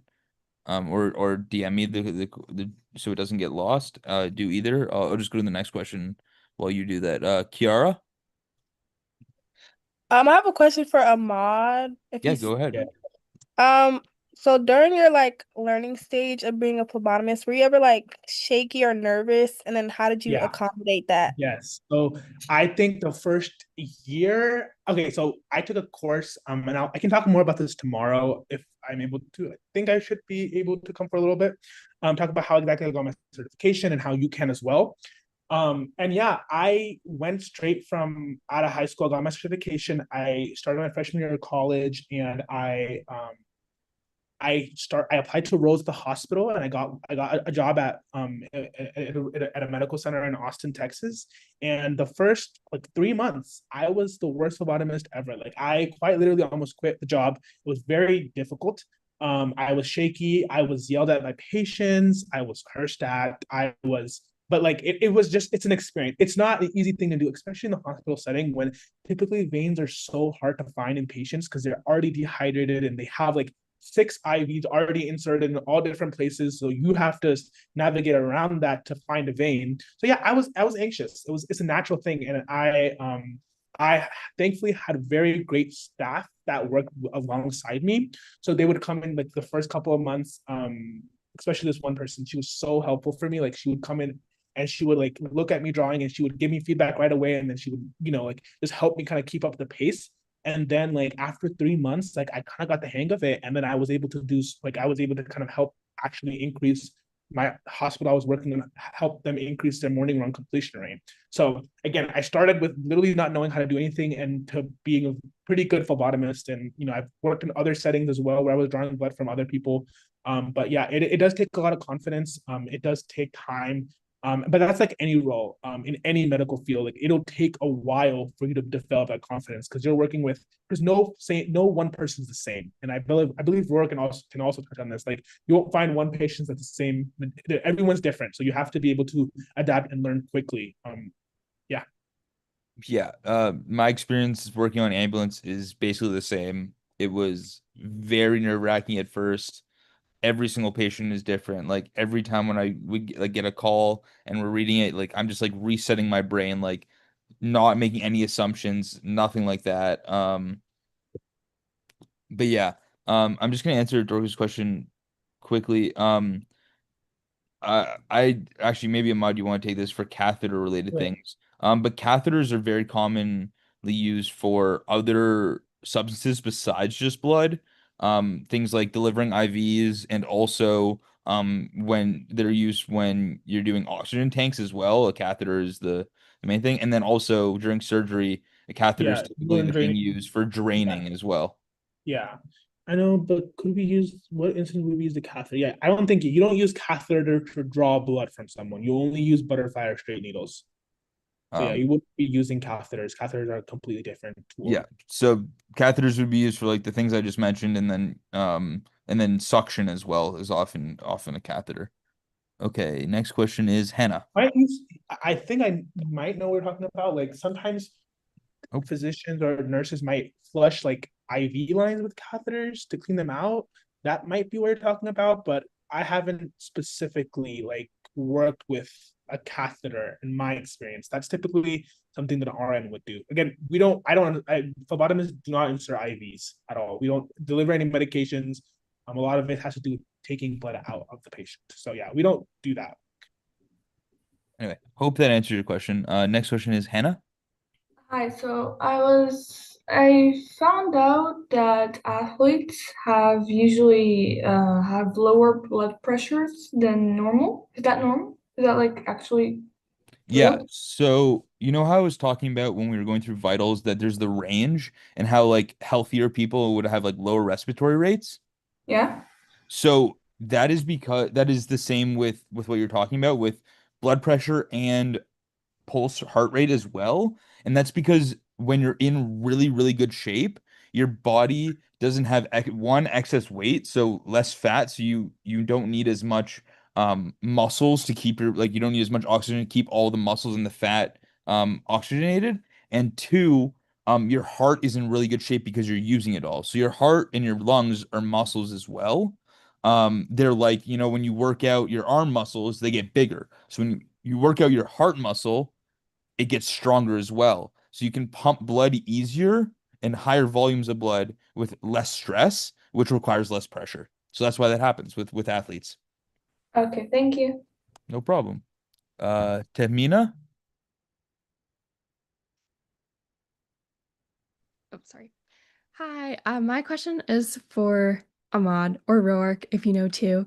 Um, so like when I was in undergrad, I took an emergency medical care class, and we learned about like the differences between like arteries, veins, and capillaries. We learned that in other classes too, but just like what happens if like a vein or artery gets nicked and like how the blood will like bleed and stuff like that. So as a phlebotomist, do you get trained on like how to identify the difference between a vein and an artery? Is it like possible to But accidentally poke an artery instead of a yeah, vein? it is. But typically, once you've had training, you can easily feel the difference between the two. Arteries are typically a lot harder than veins. So again, veins are bouncy, and you'll be, and it's usually the similar across a lot of people. You'll develop patterns, and one of the things you'll notice is veins are bouncy, and you can also typically know like when you're in a vein and arteries again you if you nick an artery, it's painful. Like I that's happened before. Like I'm not like sometimes you can